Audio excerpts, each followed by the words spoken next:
Good evening. I'd like to call the Committee of the Whole meeting for Tuesday, September 6, 2022 to order. First off, any disclosures of pecuniary interest? Seeing none, we'll move to approval of the agenda. Need a mover and seconder. Moved by Councillor Frey, second. Councillor Cadwell.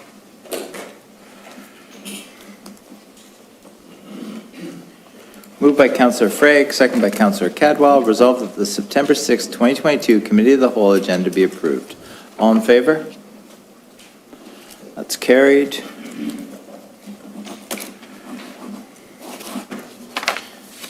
All right, we move to council endorsement package for Grimsby Museum Board minutes of August 10th, 2022.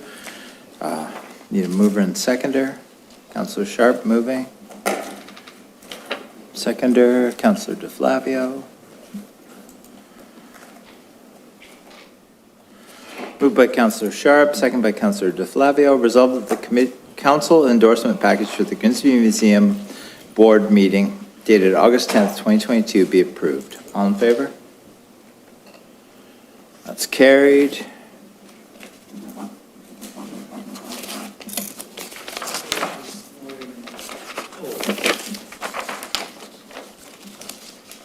All right, we move to number 5, adoption of previous minutes.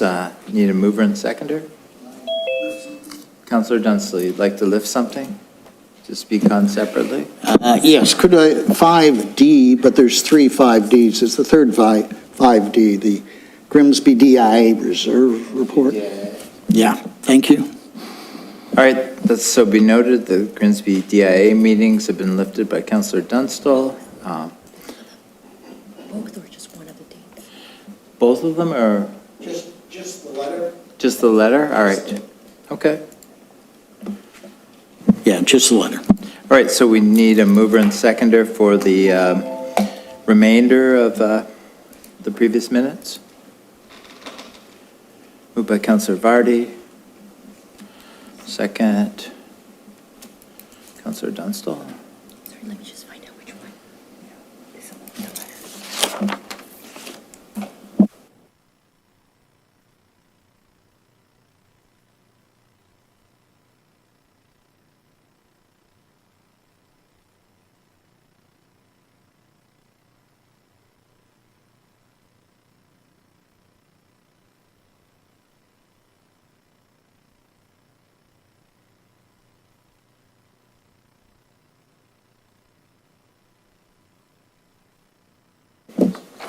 All right, moved by Councillor Vardy, second by Councillor Dunstall. Resolved that the Grimsby Public Library Board minutes of May 11th and June 8th, Grimsby Museum Board minutes of August 10th, Committee of Adjustment minutes of August 16th, and Grimsby Green Advisory Committee minutes of August 24th be received. All in favor? That's carried.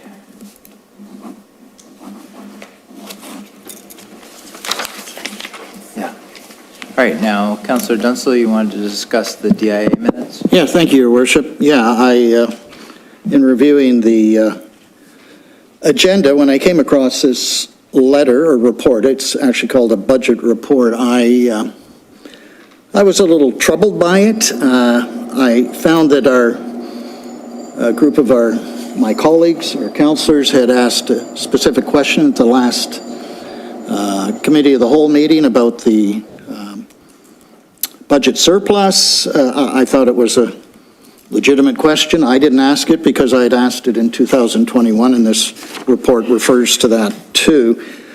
I just found it was a little excessive, and all that was said. I think a simple statement of fact that the reason for the reserves, and that should have been suffice, but it goes on and on and on.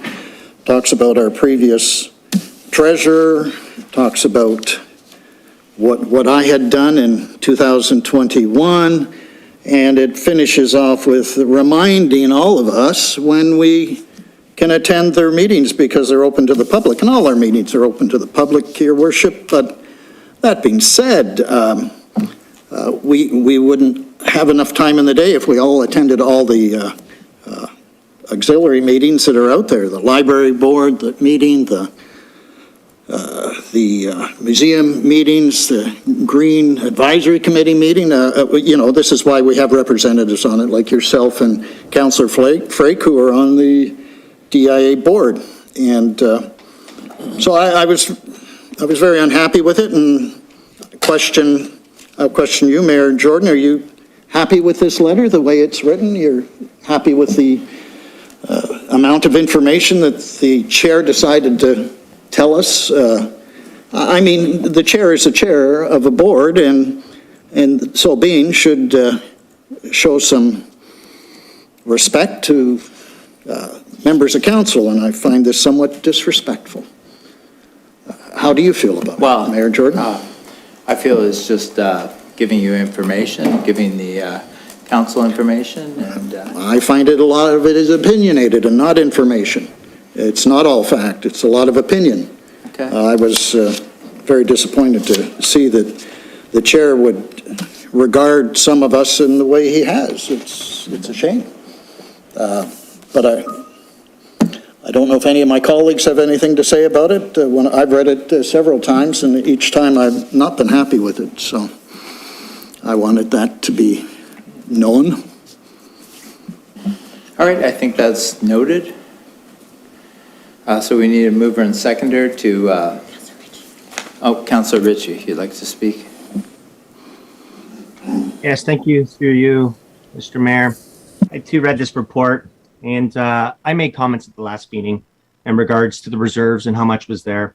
And when I look through this report, I see October 2nd, 2019, the minutes, that on the advice of the treasurer to put money away for a rainy day.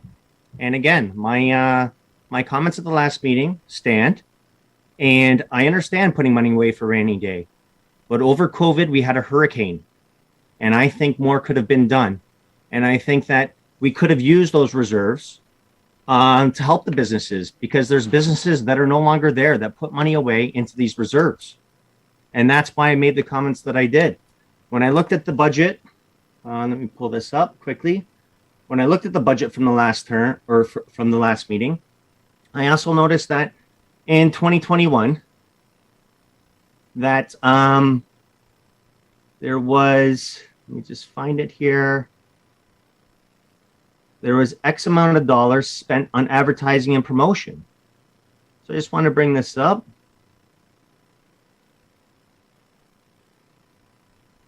Sorry, and let me just find it here. Advertising and promotion. $16,478 was spent out of actual $45,000. 35% was spent on advertising. And I know that the chair of the DIA declares a conflict, so it has nothing to do with him. But again, 35% was spent on advertising and promotions when we look at things and there's a $40,000 annual surplus. I think that more could have been done to help some of the businesses, especially some of those businesses that lost their business. And that was my comments the last time at the last meeting. So I'm just curious, could you tell us, because I'm not aware of everyone on the who is on the DIA board? Offhand, Councillor Frake, do you want to mention them? I don't have them in front of me, obviously. I think Mayor Jordan, do you not meet every month? So who's on the board? Well, Simon Duong is on the board. I might miss someone. Luca Vitale. Andy from Giant Tiger. Yeah, the clerk, I'll defer. It's in the minutes. Yeah. I'm sorry. I mean, read your minutes. It's there. I'm asking for the public. Yes, to hear. but we're wasting Thank time you. on this meeting. Wait, it's in the minutes. Councillor Frake, Read your minutes. I asked the Frake. mayor who's there. Answer the question. Yeah, and I'm going to defer to the clerk because I obviously don't have that in front of me right now, and I don't appreciate being blindsided. Thank you.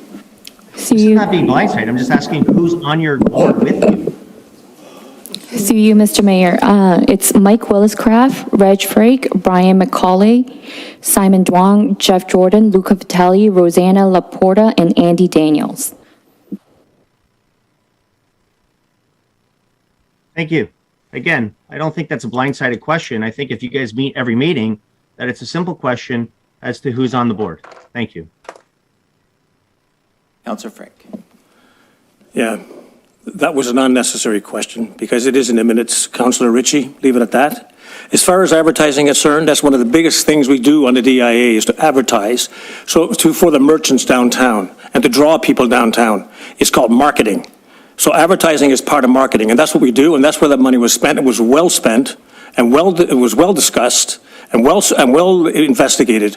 That's where the money went. That's what the DIA does, and that's what we do for the merchants. We advertise to bring people downtown. Anyone who has any kind of education at all will figure that one out. Thank you, Mr. Chair. And I'll just add that prior to COVID, there were 7 empty units on Main Street, and now there's 1, so. Councillor Vardy. Thank you very much. Through you, Mr. Mayor, just want to state that I don't have a problem with the letter. I think that the information has been provided to us, and I think it's also been explained, I think when we go back to 2019, that we know that the Main Street downtown is going to be dug up. So I think it's and that is really going to affect downtown merchants. So I think to put money aside, which is what they've done, is actually very prudent. So those are my comments. Councillor Cadwell. Yeah, thank you, Mayor Jordan. Just a question I do have is with regards to advertising. Is there advertising done in both local newspapers for the merchants of the downtown through the DIA, or is it just all done in the one newspaper? I don't have that answer offhand. I'm not involved in the advertising. Councillor Frank, do you happen to have it? I believe the advertising is done in one newspaper only, because it reaches all of the folks within Grimsby, more so than the other newspaper, and it was a wiser way of spending the money rather than spread it across 2 newspapers. It was the best bang for the dollar, and that's why it was in one newspaper. I think the circulation of the other newspaper is widely spread throughout Grimsby and West Niagara too. Just my comments.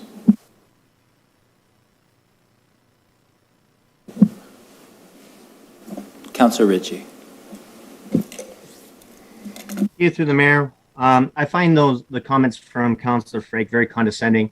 I do know what advertising and marketing is. Again, 35% of 2021's budget was spent on advertising. And I just think, and again, I go back to the last meeting, I think more could have been done for the businesses.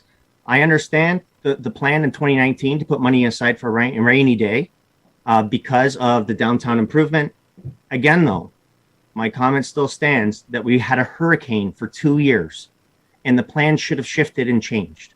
That's all I'm saying. I think that we could have done more for those businesses. The town actually did a lot. The town paid for the barricades, paid for a lot of things. When I look at the 2 biggest items in their budget, $16,478 in advertising and promotion and $13,327 in downtown beautification.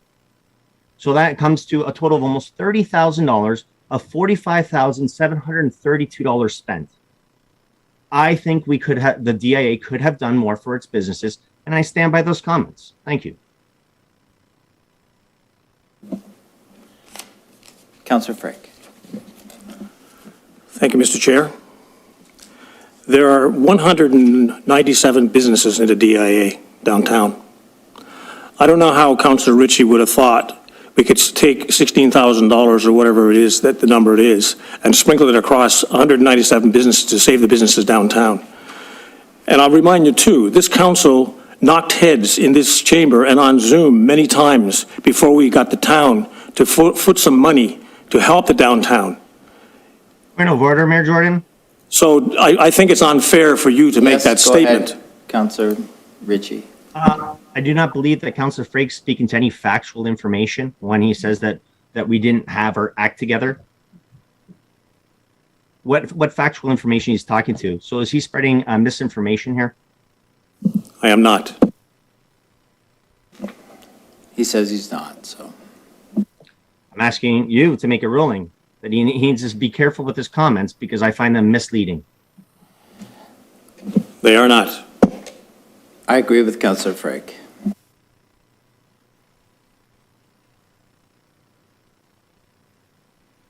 All right, we need a mover and seconder to receive the minutes. Moved by Councillor Frake, second by Councillor DeFalavio.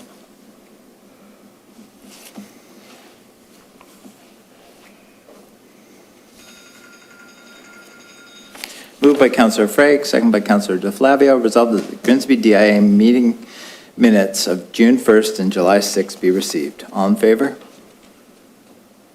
That's carried.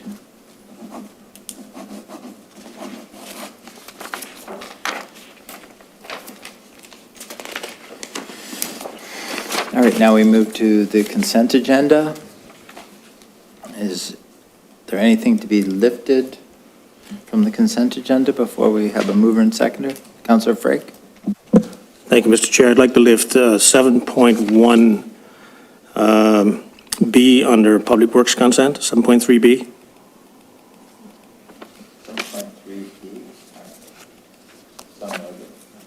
7.3B, yes, that's so noted. Councillor Sharp? Yeah, thank you, Mayor Jordan. I'd like to lift 7.1A, the community benefits charge, and 7.1D, the proposed idling control bylaw. Thank you, Councillor Sharp, that's so noted. All right, we need a mover and seconder for the remainder of, Councillor DeFlavio. Thank you, Worship.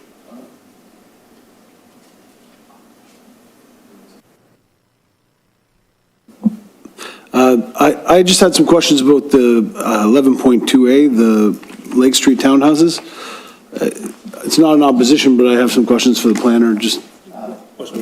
Oh, it's under, Councillor okay. DeFlavio, that's Apologies. not in the consent. Sorry about that. We'll deal with that later, all right? I'm new to this, so. Mayor Jordan? Yes, One more, Councillor sorry. Sharp. The Parks and Recs information report, 7.2A. All right, 7.2A, you'd like to lift as well? All right. TRS 2221. Yeah. All right, so I need a mover and seconder for the remainder of the consent agenda. Moved by Councillor Frake. Seconder, Councillor Cadwell.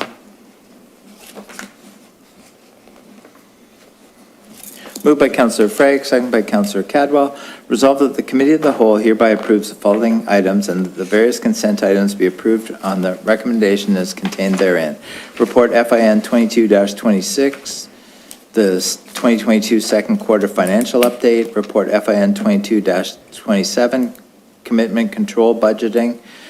Report DRS 2222, Grimsby 100 celebration update. Report DRS 2223, community project grant program recipients 2022. Report DRS 22-24, Grimsby public art policy. Report DRS 22-25, Grimsby Santa Claus Parade 2022 road closure report. Report DPW 2224, school zone request, Governors Nellis and Main Street East.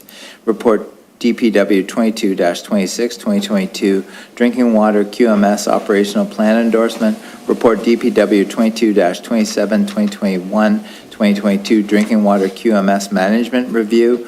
Report DPW 22-28, 2022 DWQMS risk assessment. Report PA 22-33 site plan approval 5 Industrial Drive. Report PA 22-34 site plan approval 228 Allen Road.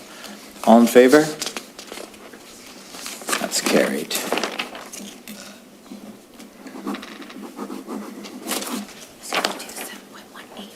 All right, so now we move to item 7.1A, report FIN 2225, community benefit charge. Councillor Sharp lifted it. Yeah, okay, That was lifted by Councillor Sharp, and I see Beth's here to answer any questions Councillor Sharp may have. Go ahead, Councillor Sharp. Yeah, thank you, Mayor Jordan. So I had some questions about this. I'm on the working group for our community benefits, how we're going to spend the benefits that we've got so far at Grimsby on the Lake, and the total is about 1.75 million that we have to spend on additional features for that neighborhood. Some of the top things that we might get is additional parking or an extension of the waterfront trail, and that'll all have to be worked out. But these type of benefits that we charge when the developer builds over height or over density in that neighborhood or any neighborhood. But it says here that it's capped at 4% of the property value. And I wonder if that affects us or if that caps. I know in some cases, I think the Fifth Wheel land, we got around $500,000, which is probably less than 4% of the property value. But we did get a little more at the Casablanca Hotel. And I don't know the figures exactly, but do we know exactly how this will affect our community benefits? And what's the process for when we can charge community benefits and how much we do charge? Will it always be 4%, or is there any way that we figure that out? Beth? The question might be... Yes, thank you, through the mayor. Great question. So before we can do anything, we would have to undertake a CBC, a community benefit charge study. So we would have to hire a consultant to come in and determine what types of things that we would spend our money on or any revenue we would receive, similar to development charge study. So it's quite a large undertaking that would be then brought forward to council for consideration, and a bylaw would have to be approved. So the 4% number is actually the maximum that you can charge for the high density or over height exceptions. But that would be at the direction of council. 4% is the max, and that would be set as per the strategy. So as of right now, as of September 18th, we do not have a mechanism by which to basically ask for additional revenue for buildings that exceed the height and density zoning limits. So that's what we're bringing to council's attention, and we would like to put that as part of our 2023 work plan and do some more due diligence on that and engage a consultant and bring forward to council for consideration. But nothing has been decided yet. Thank you, Beth. Councillor Sharp? Okay, thank you, Beth. Just to follow up, I guess to Mayor Jordan or yourself, is there any direction attached to this that would engage staff to create a policy like that?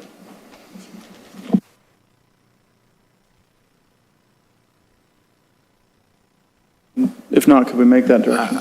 I think in here, in the resolution, it kind of says that, to move it to the 2023 budget process. So is that good enough for you, councillors? Yeah, if staff could just reassure me that we are going to update our policy on the community benefits charges.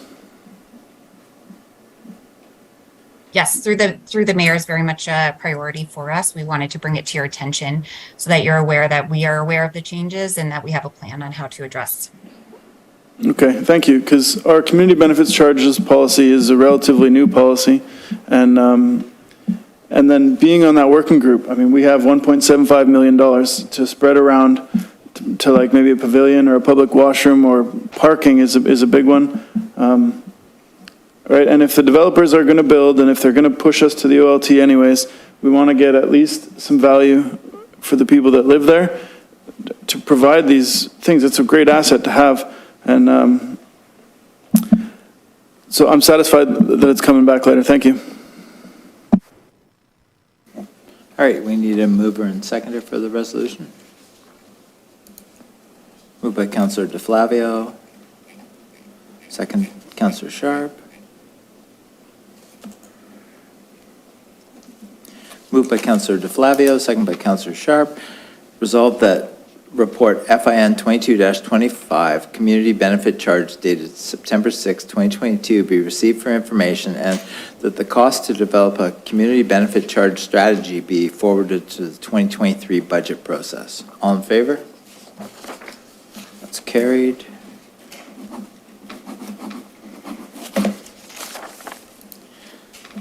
All right, now we move to 7.1D, report BYL 22-01, proposed idling bylaw. Councillor Sharp?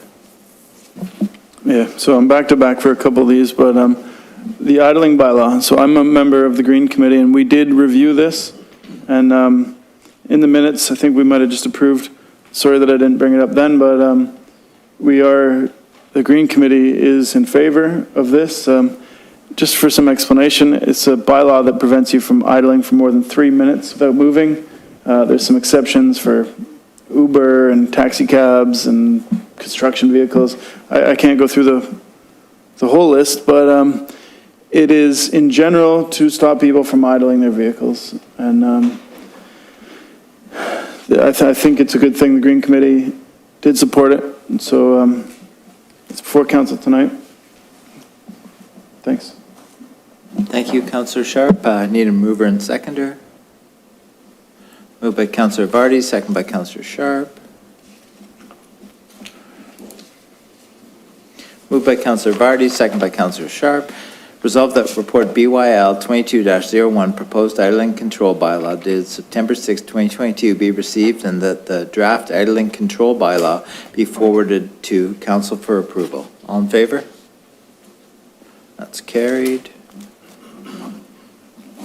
Now we move to report 7.2A, report DRS 2221, Parks, Recreation and Culture Information Report.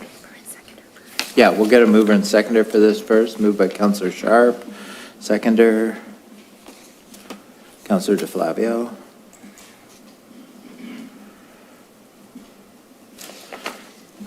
All right, Councillor Sharp, you'd like to speak? Yeah, thanks again. Sorry for stealing the show, everybody, but so I had a question about the parks with regard to the pickleball courts. A resident was asking me, it seems like maybe there's 4 pickleball courts, and 2 of them are designated for the Pickleball Association, 2 of them are for public use. Can you explain how that works, and if the courts are not being used, can anyone use them? And when are they reserved? Sure. Sarah? Through you, Mayor. Yeah, happy to answer that. Yes, so we are working with a newly formed pickleball association, and 2 of the courts they are using as part of their league. As you'll see in the report, they've had just an incredible response so far, and certainly they're getting very, very, very, very well utilized. The other 2 courts are public, so they're available first come, first serve. That said, we do have an agreement with the club as well, or the newly formed league, that if there is vacant courts, if a member of the public does arrive and one of the club courts aren't in use, they can certainly use them. And that this is something that we are starting out with new, so we are going to be working with them as we go along, refining some times as we go along, as we're learning sort of when people are most interested in using the courts and sort of working through it as we go along with them. But so far, it seems to be working quite well.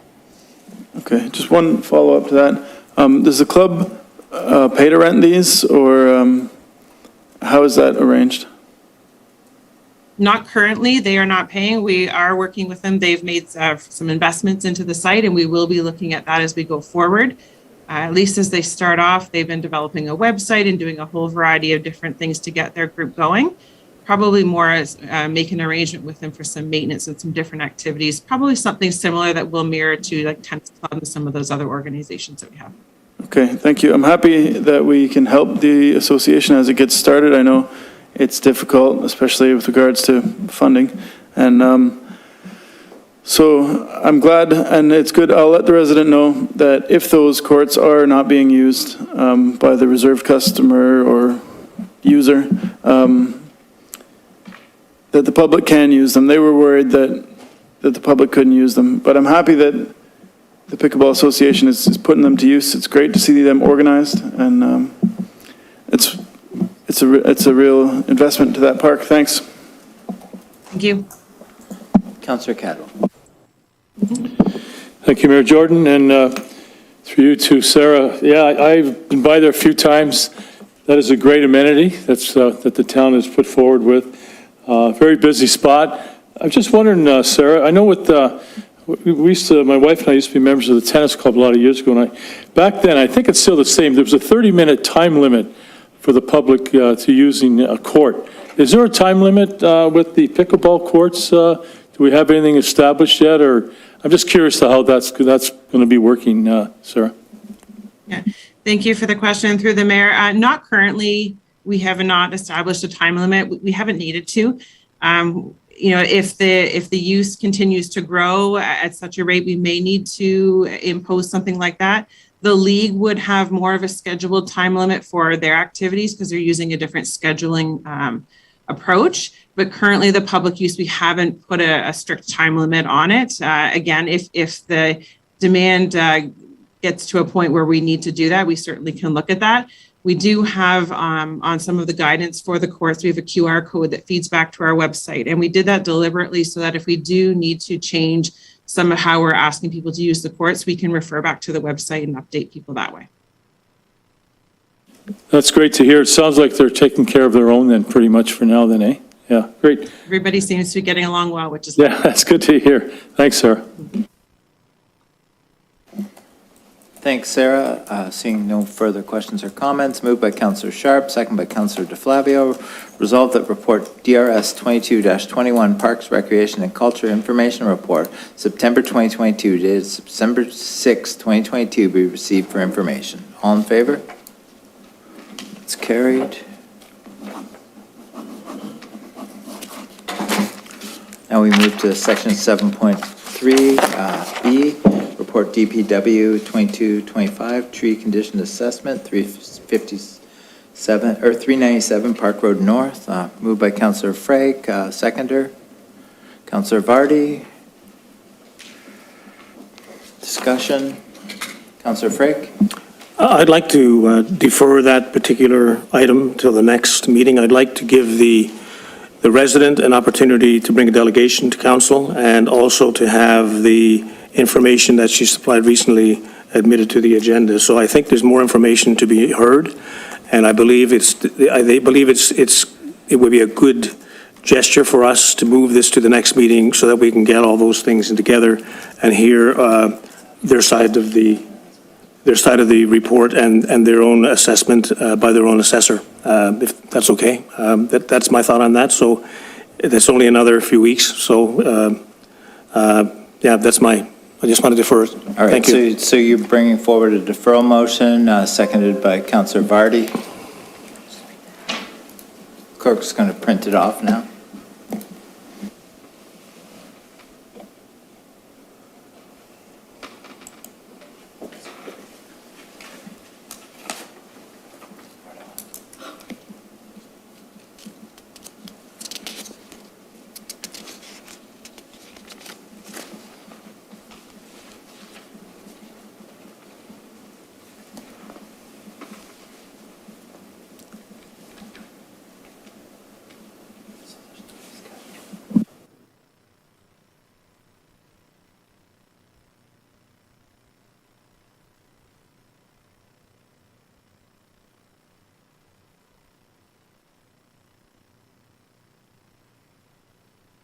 All right, we have a deferral motion on the floor, moved by Councillor Frake, second by... Point of clarity, Mayor Jordan? Yes, Councillor Ritchie. Thank you. Just, so if we're deferring this, it'd be to the next committee of the whole, is that correct? That's correct. And is our next committee of the whole meeting not till December 5th? And that would be a new council? I believe we're deferring it directly to council on the 19th. Okay, that's what I want to know. Thank you.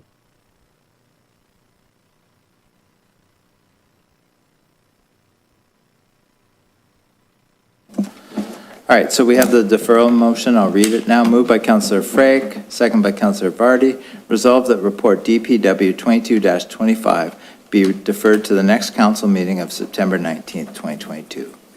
All in favor? That's carried.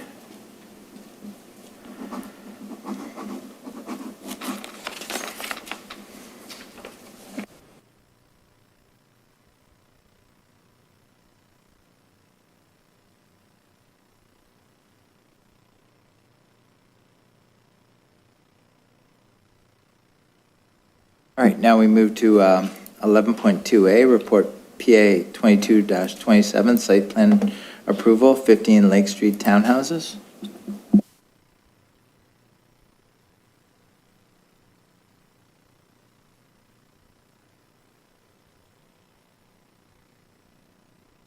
Councillor Vardy. Well, I wasn't the one who lifted this, I have some questions. And it's with respect to the Lake Street townhouses. They show that they're 4-story. Are these 4-story townhouses? That's my first question. Mayor? We're going to do the presentation from staff, Councillor Sorry. Vardy. Sorry. Thank sorry you. for, thanks, CAO.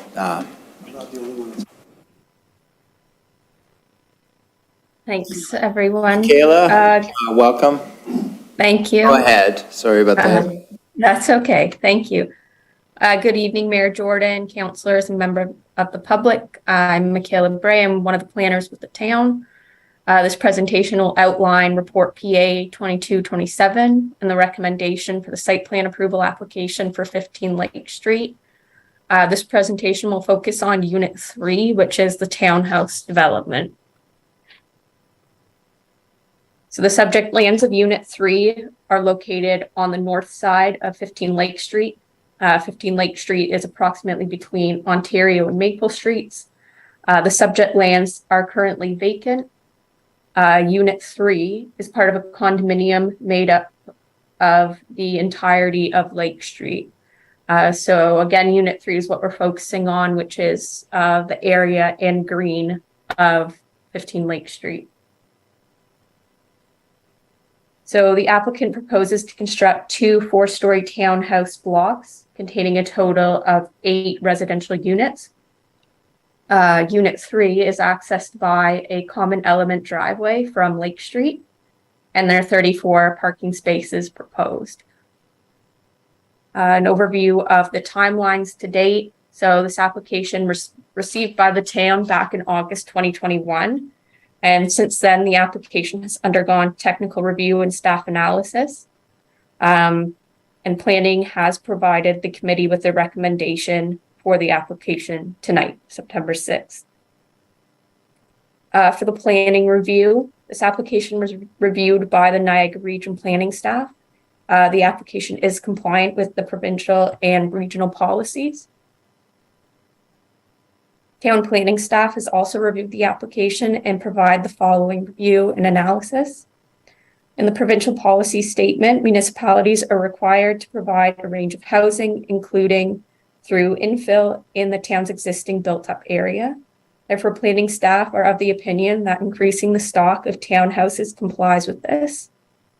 Additionally, this application complies with the town's intensification strategy in the official plan and meets growth management objectives, which include infill and intensification. In the official plan, Unit 3 is designated marine commercial. That's just shown in pink on this map. So in this designation, medium density development is permitted. This includes townhouses. Therefore, planning staff are satisfied that the application meets the intent of the official plan.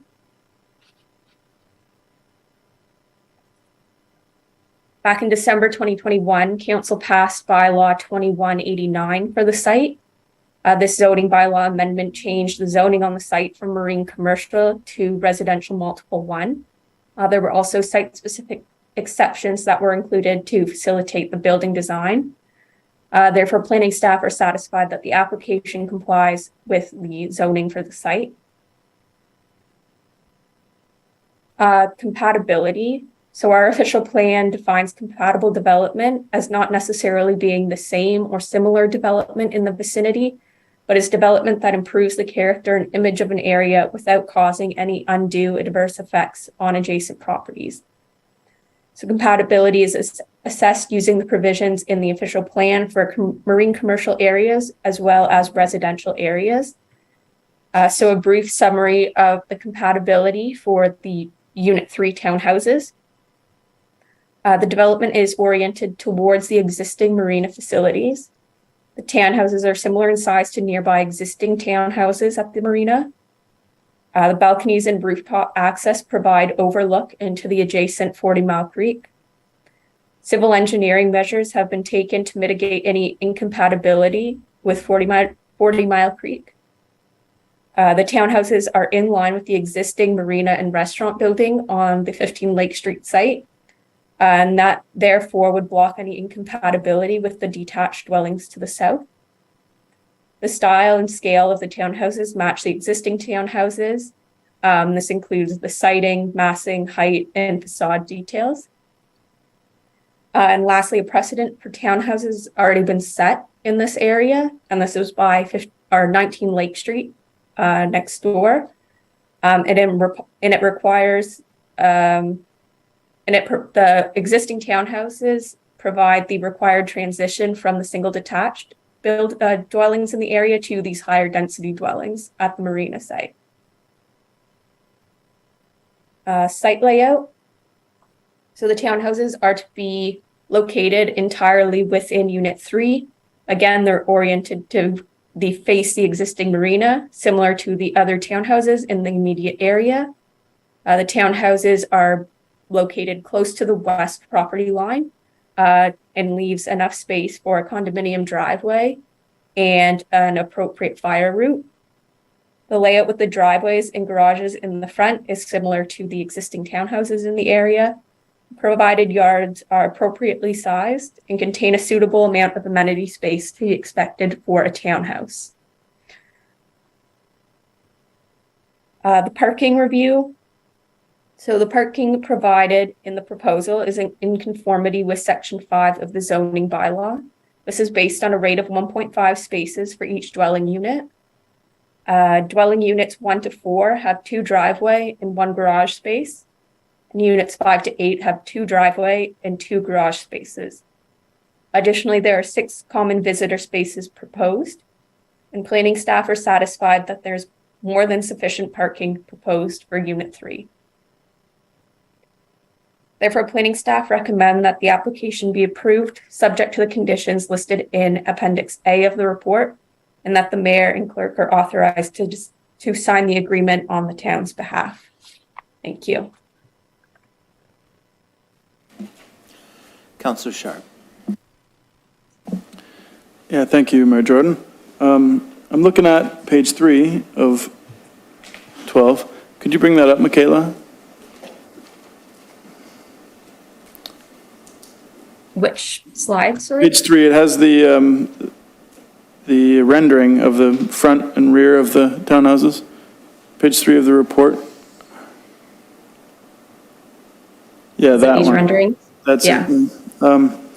So I see that it is 4 stories, but I'm looking at the 4th floor, like you can see on the upper of the 2, it does have a sloped roof. It's kind of like mansard style. And then at the back, it is actually an amenity space on the 4th floor. So like the way I'm picturing it from this is that inside the enclosed portion of the building is a stairwell that comes up from the 3rd floor.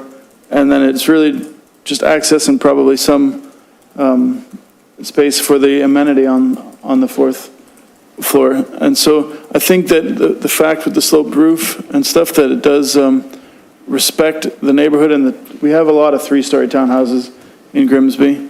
And I think that this 4 stories, I think it looks okay for that neighborhood. I think also in comparison, we've recently seen an application at Bartlett for a 4-story townhouse that doesn't look like a townhouse at all. It's like a 4 walls, box looking building. These do look like townhouses.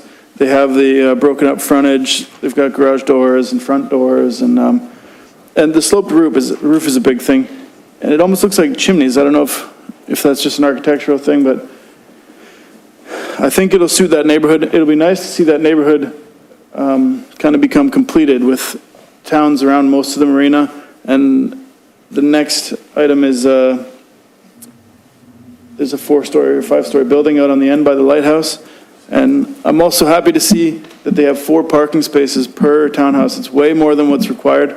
And I presume for the price people are going to pay for these, they're going to want that. But it's great to see that.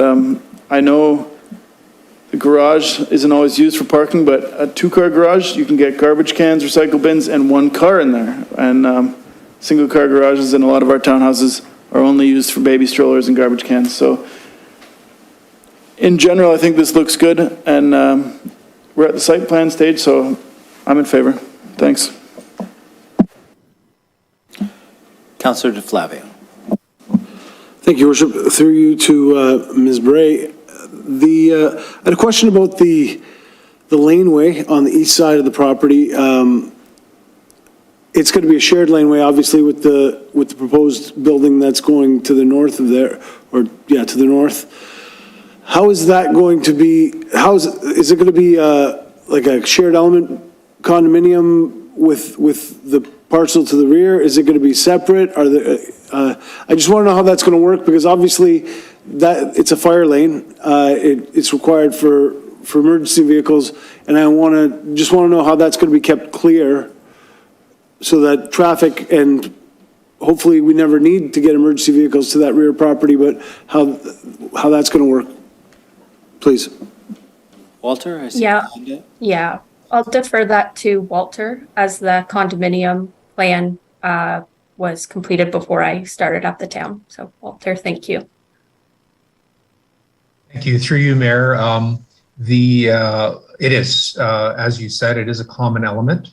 So there are 3 units within this common element condominium. 1 is the marina, 2 is the apartment building, and 3 is the townhouses. And the common element is also the common driveway for all of those elements. And also, it is also a designated fire route. So as a designated fire route, it will be by law required to be kept clear and open for fire and emergency service vehicles. Councillor DeFlavio. Thank you, Worship. Through you. Thank you, Mr. Basic. Obviously, there's concerns about that being kept clear, because it's such an important route. And as Councillor Sharp mentioned, people are paying a lot of money for these units, and there's going to be people that feel entitled to park on that roadway. So we have to make sure that maintains, that it is maintained as a clear pathway. Other than that, I'm really happy to see this finally coming through. And I'm really happy to see, and the 4-story, as was mentioned previously, it's really a 3.5, and that amenity space, I think, is going to be a great addition to that neighborhood. Looking forward to seeing this finally completed, because we've been talking about this project for probably 15 years, so I'm happy to see it coming through, and I'm looking forward to seeing a shovel in the ground. Thank you, Your Worship. Councillor Vardy. Thank you, through you, Mr. Mayor. I guess my comments are, and maybe it's just a bad rendering because it's all in gray, but it really does not look visually appealing to me. Now, perhaps a color rendering would be, would be able to highlight some of the differences, but the way it looks right now doesn't thrill me. The back looks very utilitarian, and I'm not sure why they haven't maybe added some balconies or something to the back, because perhaps at some point it might be exposed to something. And then finally, the part that's going to be facing the street doesn't look very attractive. So I'm wondering if they could make some revisions to this site plan and address some of those issues. Walter?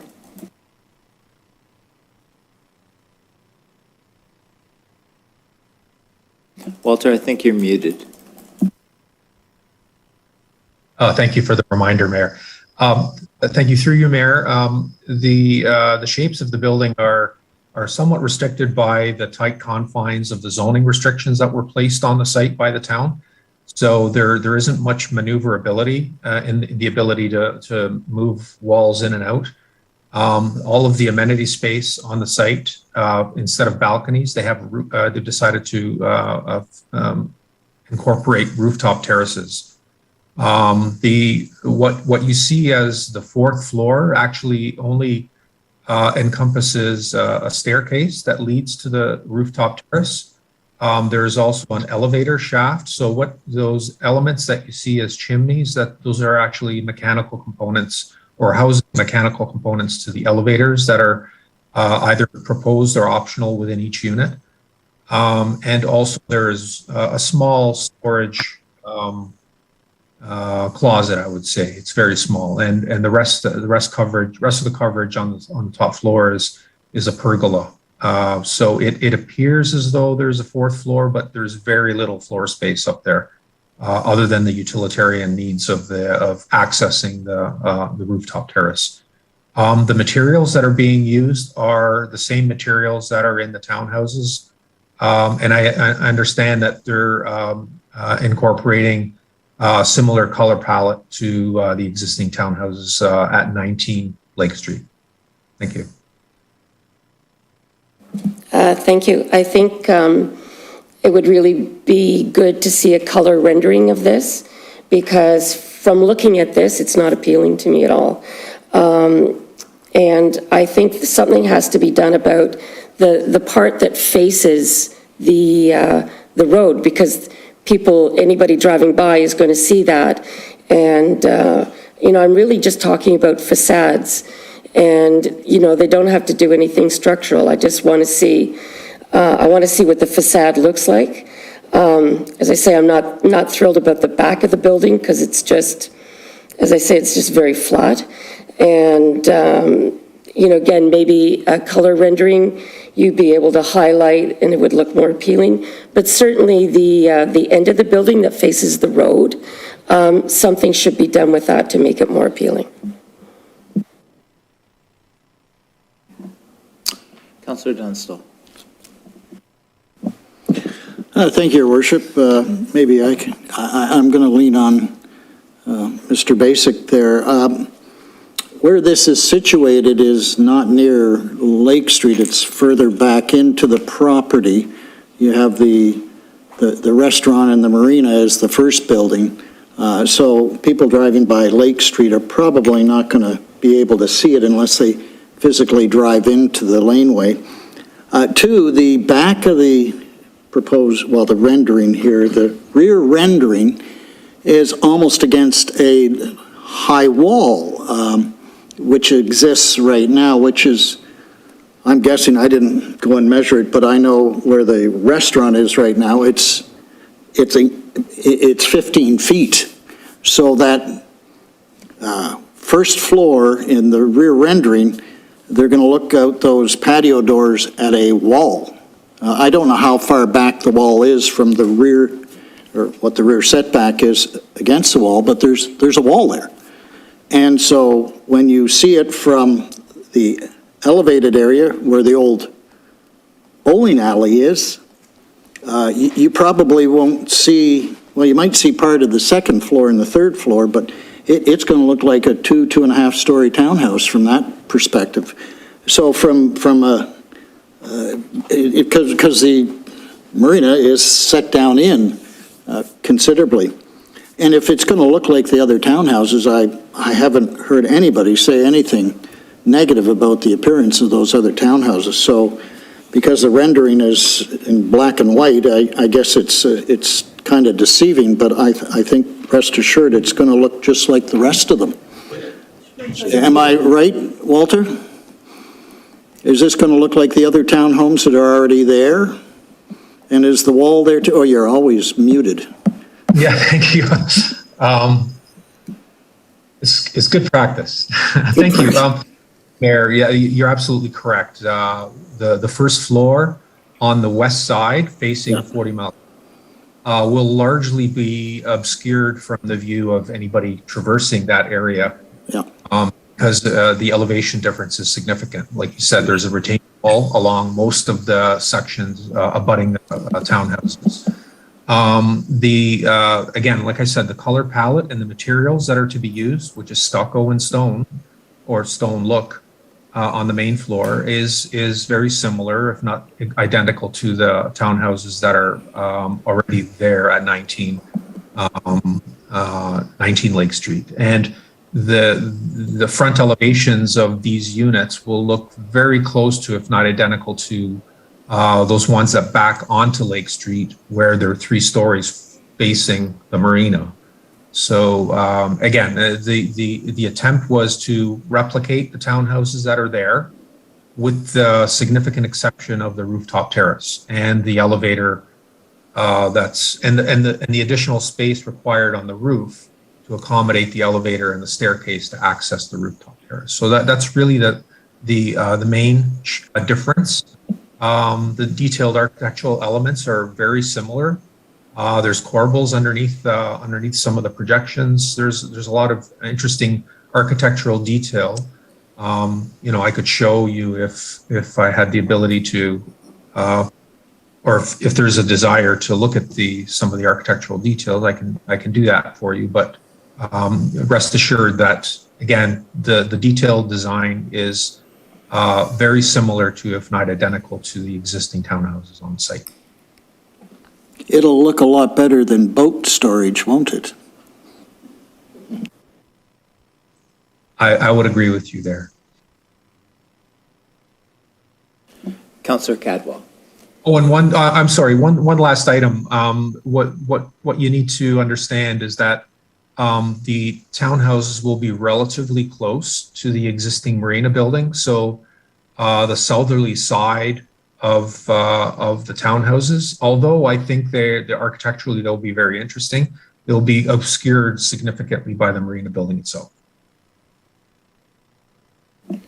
All right, we have Councillor Cadwell. Thank you, Mayor Jordan. I do like this development proposal.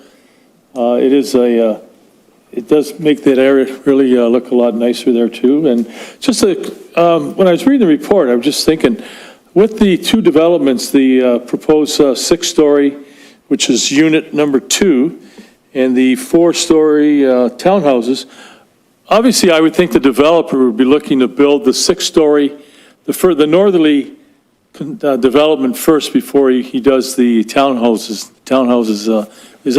Is there, just from a construction standpoint, I mean, you wouldn't want the townhouses built first and then all of a sudden they built the 6-story. So is that the plan, Walter, or do we have something in place? Because I think that's just a common sense construction mode, so to speak, that the furthest one is being built first. So is there any word on that at all, or anything to follow that up?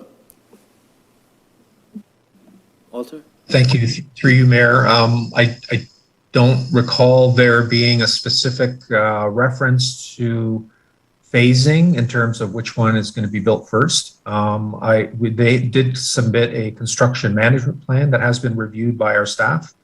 It's my understanding that they're using the former bowling alley as a staging site for the site. So there won't be a need to store many materials on the site itself and for parking and whatnot.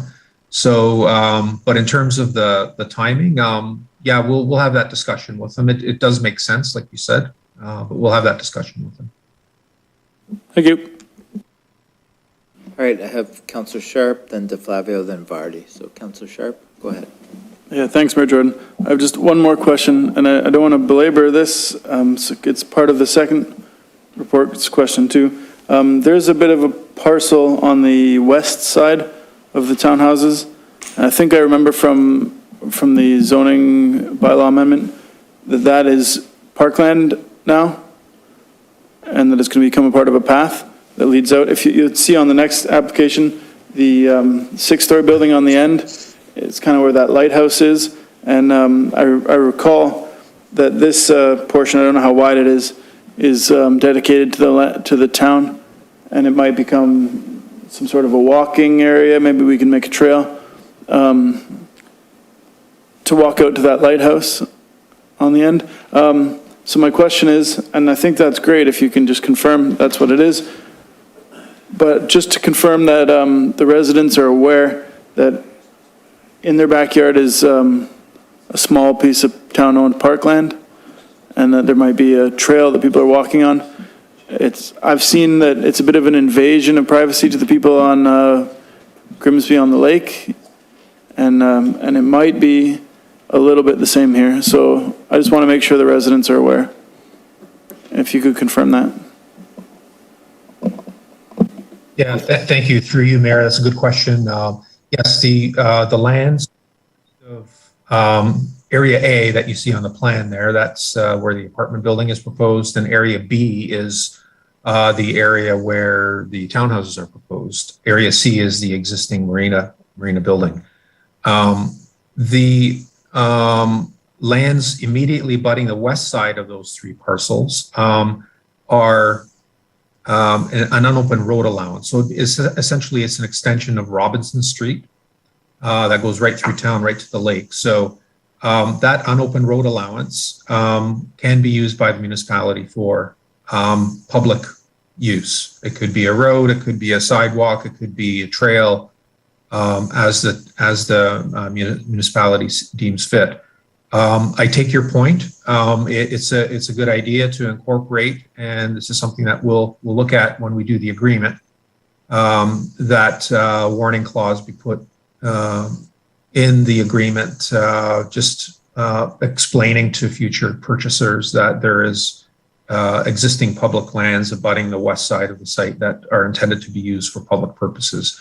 As you note, it's actually the area to the north. The area that you see is Area D.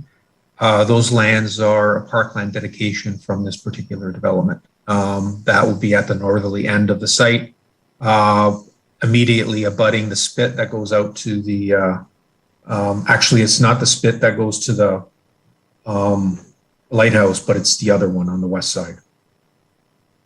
And it's that's owned federally, I believe. Thank you. Hope I answered. Councillor Vardy. Thanks. I just looked at the townhouses that you were referring to, and they're actually quite lovely. So given that it's the same materials and what have you, then I think it's actually going to be quite nice. I do wish somehow that side could be something done to it. Even if it's treed, it would provide a little bit of a buffer against, how that looks. But given it's the same materials as the other townhouses, then I'm sure it's going to look lovely. So there. Councillor Cadwell. Thank you, Mayor, and thank you, Walter, for bringing up the road allowance. That's on the east side of the old bowling alley. Been there a long, long time. I'm just wondering, is there a possibility that road allowance could be put on the west side of the bowling alley building, so it could be like an extension of Ontario Street going to the lake, rather than, it would just be a really nice connection, that, if the road allowance was on the other side. So can that be talked about as with the developer and that? Because to me, it would make a lot of sense too. It'd be very easy to access on the west side of the bowling alley rather than the east side where all the buildings are. So just a thought. Thank you. For you, Mayor, the existing unopened road allowance is currently owned by the town. The bowling alley site is owned by a third party. It's not owned by the developers. So those discussions cannot be had with the developers. But if the bowling alley site ever gets redeveloped, there is an opportunity to acquire land for park purposes, which could be on the east side or west side of the bowling alley as we feel is appropriate. On the west side of the bowling alley, I remind you that the slopes are relatively steep, and on the east side, between the bowling alley and the subject lands, the grade is very gradual from Lake Street down to the lake and alongside the creek. So it probably, in my estimation, I've walked the site many times, is a better route for a path out to the waterfront.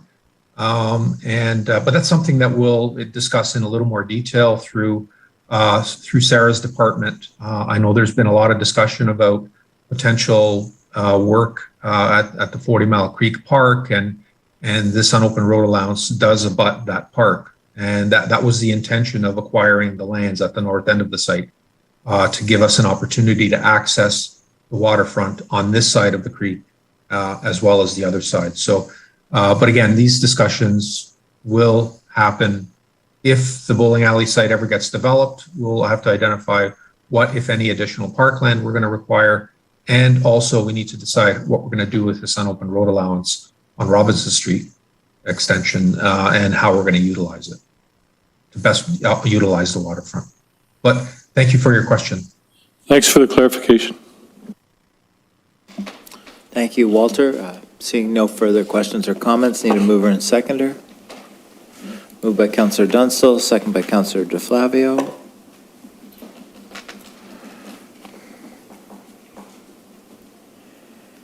Moved by Councillor Dunstall, second by Councillor DeFlavio. Resolve that report PA 22-27 regarding site plan application 26 SP-162105 at 15 Lake Street, Unit 3, dated August 2nd, 2022, be received and the site plan be approved subject to the technical conditions listed in Appendix A to the report, and that the mayor and clerk are authorized to sign the development agreement on the town's behalf. All in favor? That's carried.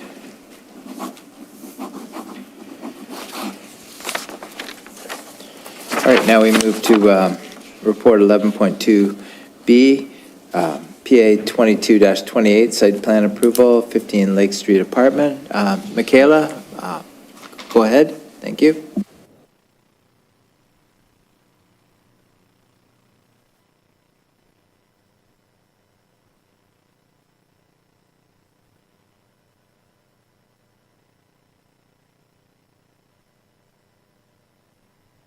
Thank you, Mayor Jordan.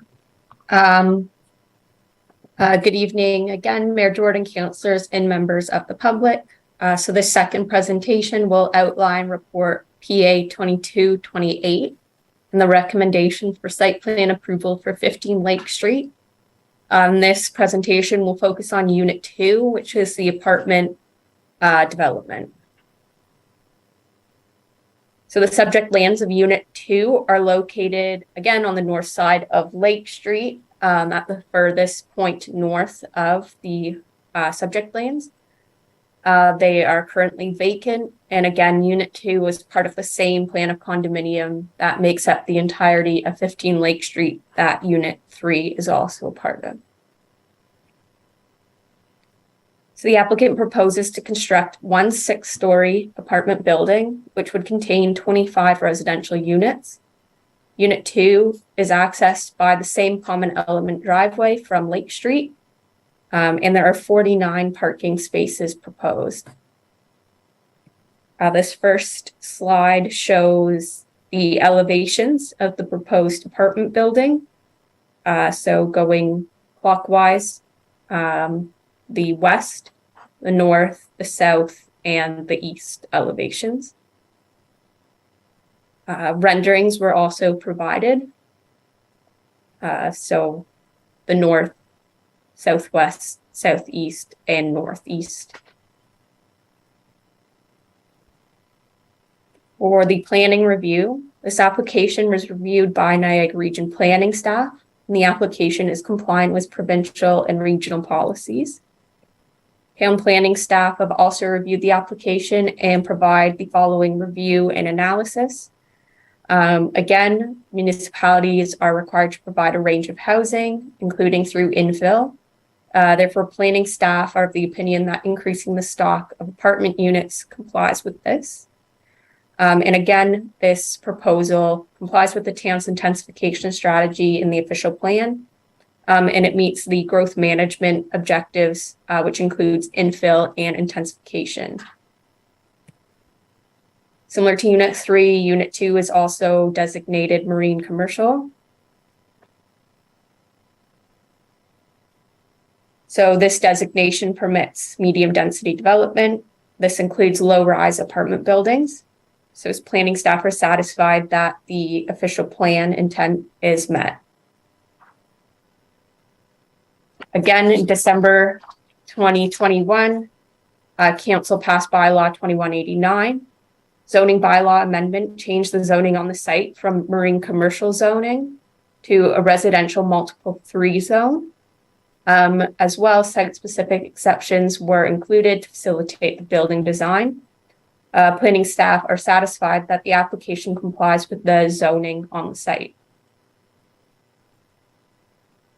Again, compatible development is not necessarily the same or similar to development in the vicinity, but is development that improves the character and image of an area without causing any undue or adverse impacts on adjacent properties. So for the apartment building, a summary of the compatibility using the provisions outlined in the official plan for marine commercial areas and residential areas is as follows. So the development is oriented towards the existing marina facilities, and the driveway, parking, and loading areas are hidden behind the building on the west side of the Unit 2. The 6 stories were approved in the zoning bylaw amendment, so bylaw 2189 back in December 2021. This increased height results in a narrower footprint, which maintains more sightlines. The isolated location does not cause additional privacy concerns. So the existing dwellings in the marina, they already have significant exposure to public and marina areas. Therefore, the expectation of total privacy doesn't exist in this area.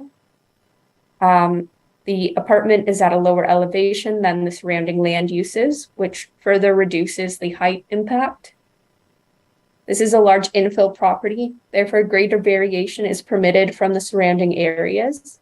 The appropriate transition is also present in this area. That would be the existing townhouses, as well as proposed townhouses, the marina, and the setback from Lake Street. Further compatibility is that minimal surface parking is proposed. 13 spaces are at grade and the remainder are within 2 levels of garage parking. The balconies and rooftop access provide overlook into the 40 Mile Creek, and any rooftop equipment is screened with the appropriate measures. So the site layout, the apartment building is proposed entirely within Unit 2 in a location that allows an appropriately sized condominium road and fire access route. So although the front of the apartment where the entrances are, they face west into the parking lot, this configuration allows for a more appropriate interface between the apartment building and the existing marina, and further allows more balconies and windows to have views of the marina and Lake Ontario. For the parking review, there are 49 parking spaces proposed. There are the 13 surface or at-grade parking spaces, and there are 36 garage spaces. So parking is provided at a rate of 1.25 spaces per unit. That is equal to 31 spaces plus 0.25 spaces for visitor parking, totaling 7 required spaces. So there are 38 required spaces in total. And based on the calculations, the applicants have proposed spaces in excess of what is required in Section 5 of the zoning bylaw. Further accessible parking is calculated based on the required number of spaces, so 38. Therefore, 2 accessible spaces have been provided. One is at grade and one is in the garage. 8 bicycle spaces are provided. This complies with the rate of 1.3 spaces per unit. Therefore, planning staff are satisfied that sufficient parking has been proposed for Unit 2. Planning staff recommend that the application be approved subject to the conditions listed in Appendix A, and that the mayor and clerk are authorized to sign the agreement on the town's behalf. Thank you. Thank you for your presentation, Michaela. Councillor DeFlavio. Thank you, Mayor Jordan, through you. So a few questions. So these 2 combined, does that eliminate all boat storage on site on that westerly portion of the property? Do you know, you had the map up with parcels A, B, C previously before. I think it was C has a significant amount of boat storage there now. Is all of that being eliminated, the boat storage, in order for access to be granted? Because it's hard to tell where one starts and the other one ends.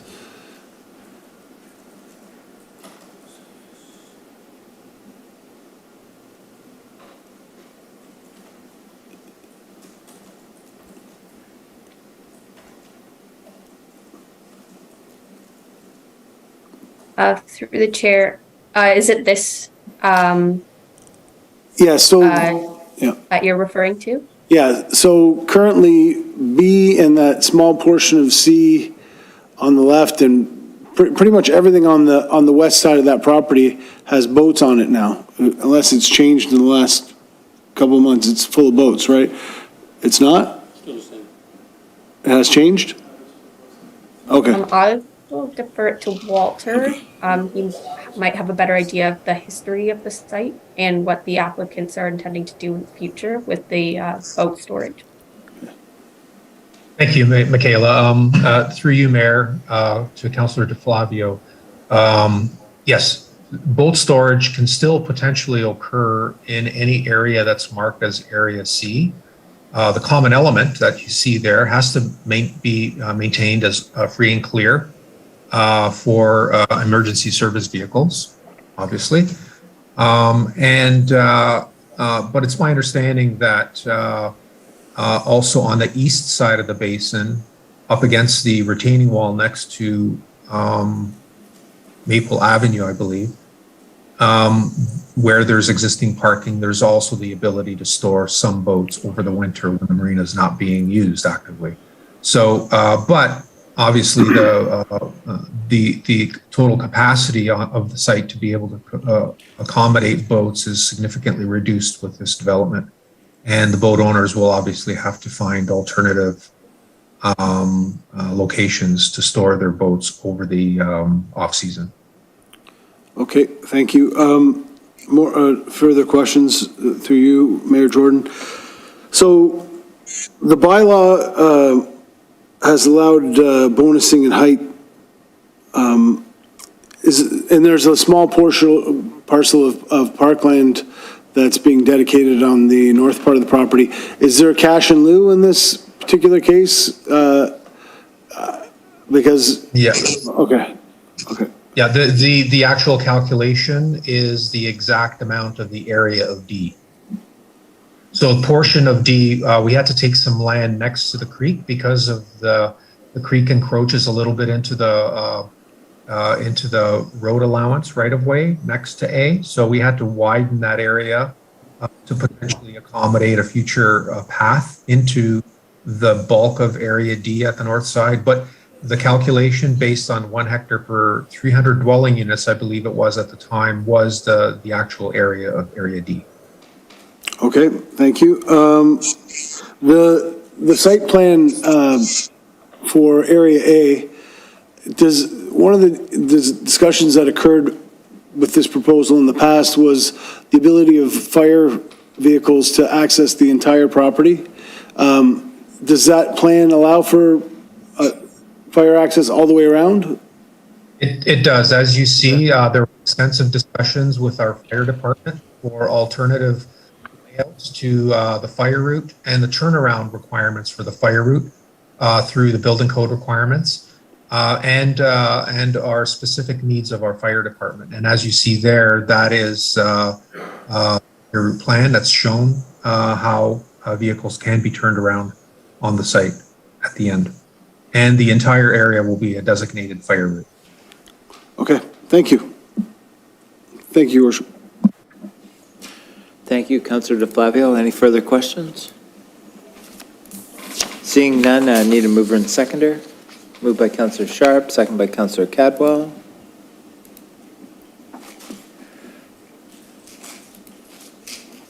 Moved by Councillor Sharp, second by Councillor Cadwell. Resolved that report PA 22-28 regarding the site plan application 26SP-16-2106 at 15 Lake Street, Unit 2, dated September 6, 2022, be received. that the site plan be approved subject to technical conditions listed in Appendix A of the report, and that the mayor and clerk are authorized to sign the development agreement on the town's behalf. All in favor? It's carried. Thank you, Michaela, and thank you, Walter. Thank you. Good night. All right, now we're moving to Section 12, Correspondence. We're gonna do these separate. They're the endorsements. All right. Yes, we have a couple endorsements. First, the endorsement is for Amyloidosis Awareness Month. I need a mover and seconder for that. Moved by Councillor Vardy, second by Councillor Frake.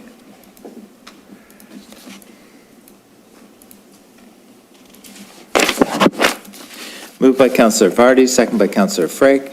Whereas March is Amyloidosis Awareness Month, a month dedicated to raising awareness, funding research, and supporting those living with amyloidosis and their loved ones. And where amyloidosis is a group of diseases that occurs when an abnormal protein known as amyloid builds up in the tissues and organs of the body.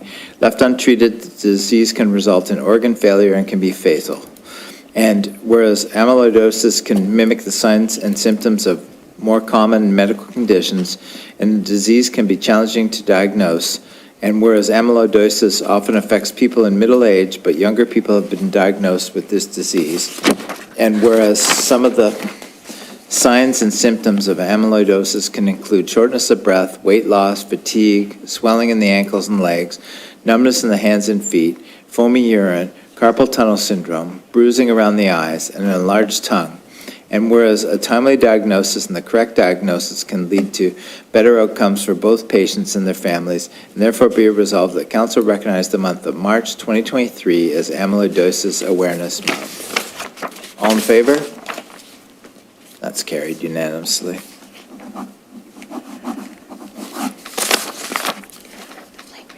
All right. Now we need a mover and seconder for the United Way flag raising. Moved by Councillor Sharp, second by Councillor Vardy.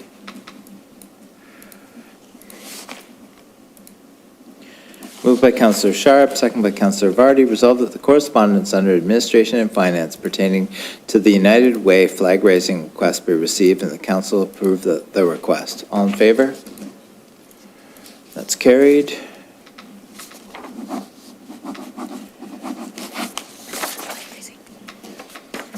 All right, need a mover and seconder for a Big Brothers Big Sisters flag raising request. Moved by Councillor DeFlavio, second by Councillor Frake.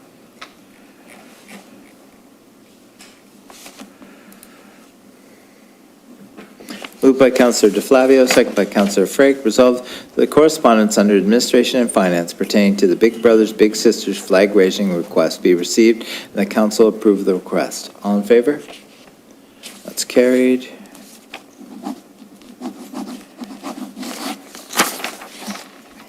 All right, we need a mover and seconder now for the remainder of the correspondence. Moved by Councillor Vardy. Yes, Councillor Sharp?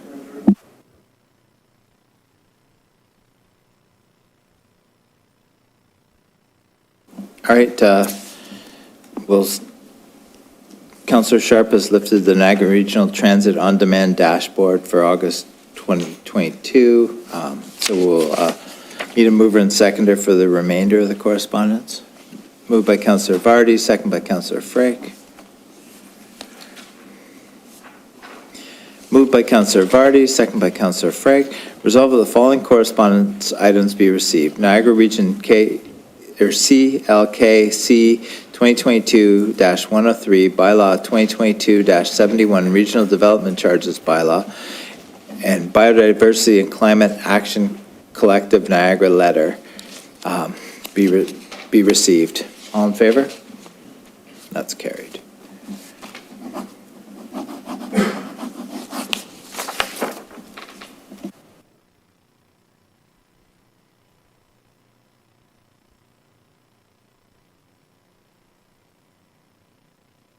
All right. Do you have a resolution for that or not? All right. Need a mover and seconder to receive the Niagara Regional On-Demand Dashboard. Just get up for a second. Yeah, we need a mover and seconder first. Moved by Councillor Frake, second by Councillor DeFlavio. And Councillor Sharp, you wanted to comment on it? Yeah, I do. Thank you, Mayor Jordan. So this Niagara Regional Transit, or on-demand service, so August, I believe, is the end of our second full year of service. And it's a great news story. What it's showing here is from August 2021 till now, August 2022. There was about 86,000 rides in the Niagara Regional Transit. And what we can see here is that almost 45,000 of those rides were in Grimsby. It's just a little over half. And so it's grown. It's not just West Niagara now. It's also Niagara on the Lake, and there's a few, Waynfleet. And so number 2 under our 45,000 use is Lincoln, who's sitting around 28,000, which is a close second, I guess. But a lot of them are getting 12 and 6 and 4 or 5,000 uses. So I don't know the exact structure of how this is all paid for, but I do know the amount we pay into this Niagara Regional Transit, and I think that we are getting great value for what we are paying. And on these statistics, if you take the time to read them, they're available to the public and to the council. But it says, the average time per trip is, I don't know, it's all here, 27 minutes, 19 minutes, 18 minutes. They have short wait times, they have short delivery times, I guess is what you might call them. And then they do sometimes have to detour to pick up another person because it is a ride share. But it's an efficient and effective way to get around town. And it is my understanding, we'll find some more information soon, but they're expanding the program. And so this is good news for Grimsby, and I'm happy to see us have a transit program. I'm happy to see us the highest user, like about 50%. Thanks. Councillor Cadwell. Thank you, Mayor, and thank you, Councillor Sharp, for bringing that forward. It is a good news story. It's been a while, but how much are we paying Grimsby to the, maybe it's good for this will be good information for the public too. I forget what it was. It's been a long time. So if we could get that information, that'd be great. Thank you. For you, Mayor, to the councillor, $250K, much the same as Lincoln. And yeah, so we're getting good value for money, as Councillor Sharp said. $250K annually. But thank you. All right, moved by Councillor Frake, second by Councillor DeFlavio. Resolved that the correspondence under Administration and Finance on Niagara Regional Transit On-Demand Dashboard be received. All in favor? That's carried.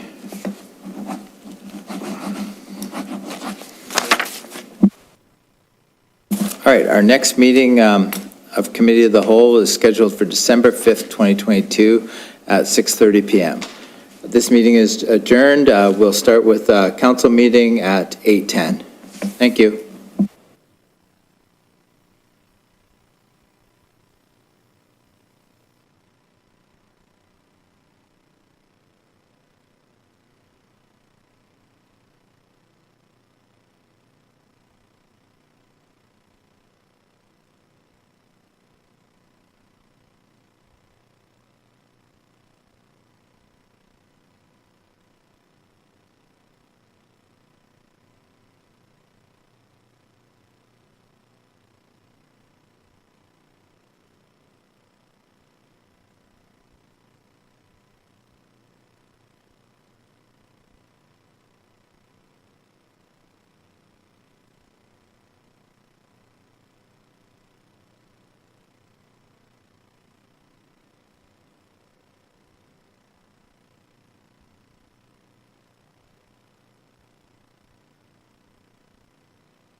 Good evening, everyone. I'd like to call the council meeting of Tuesday, September 6th to order.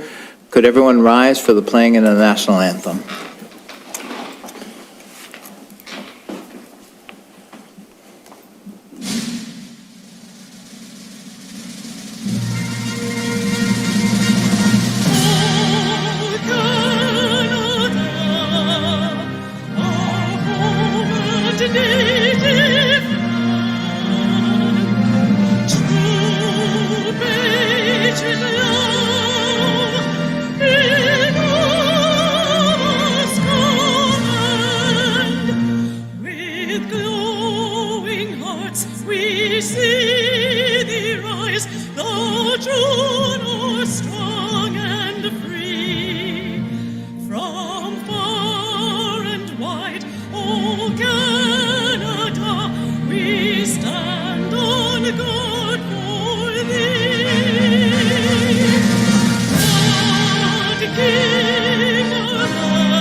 Niagara region and Grimsby are situated on treaty land. This land is steeped in the rich history of the First Nations, such as the Hattaway-Wendoronk, the Haudenosaunee, and the Anishinaabe, including the Mississaugas of the Credit First Nation. There are many First Nations, Métis, and Inuit people from across Turtle Island that live and work in Niagara today. The regional municipality of Niagara and the town of Grimsby stand with all Indigenous people, past and present, in promoting the wise stewardship of the lands on which we live. Now we move to are there any disclosures of pecuniary interest? Seeing none, just before we get to the approval of the agenda, it's been a busy month since our last council meeting on August 2nd. The Canada Summer Games have come and gone to Niagara and Grimsby. Just wanted to say that the 13 for 13 on August 20th, 2022, where Grimsby partnered with PEI, was a really great night at the PKC. The people from PEI were really happy with our hospitality. And I was talking to people at the closing ceremonies the next day, and they said ours was in the top 4 of attendance, and so I'm really proud of that, as all council should be really proud of that as well. Softball was also a great success at Southwood Park. The 2-week competition with both men and women at Southwark was a great success. And just this week, we were able to welcome the market back downtown. It was really well attended downtown. Certainly the merchants downtown were quite happy to have the market there. And that leads into, the market will be there every Thursday until Thanksgiving Thursday week. But also on September 24th, 2022, we're celebrating Grimsby's 100th anniversary, and that will be, downtown will be closed on the 24th from noon till 11 p.m. So we're really looking forward to our 100th celebration. Now we move to the approval of the agenda. Councillor Sharp. Yeah, thanks, Mayor Jordan. I'd like to lift an item from the Committee of the Whole, August 2nd. The item is C-22-187. Yes, we can do that when we're adopting So are we approving the previous agenda? minutes. Oh, so I'd move approval of the agenda. All right. Moved by Councillor Sharp. Seconder, Councillor Dunstall. Moved by Councillor Sharp, second by Councillor Dunstall. Resolved that the September 6, 2022 council agenda be approved. All in favor? That's carried. All right, now we move to adoption of previous minutes. Councillor Sharp, you wanted to lift an item? Yeah, thanks, Mayor Jordan. I wanted to lift from the August 2nd Committee of the Whole, item C-22-187. That's the delegation from Greg Middleton regarding the Grimsby Air Park. I can explain now, or if you want to wait till after. Yeah, we can pass it now. I'll have you as the mover. And a seconder for Councillor Sharp. Councillor Cadwell. Moved by Councillor Sharp, second by Councillor Cadwell. Resolved that item C-22-187 from the Committee of the Whole minutes of August 2nd, 2022 be lifted for separate consideration.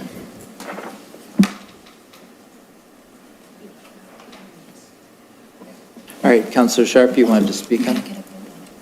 Oh, all right, vote on lifting. All in favor to lift it? Perfect, that's carried. Getting ahead of myself.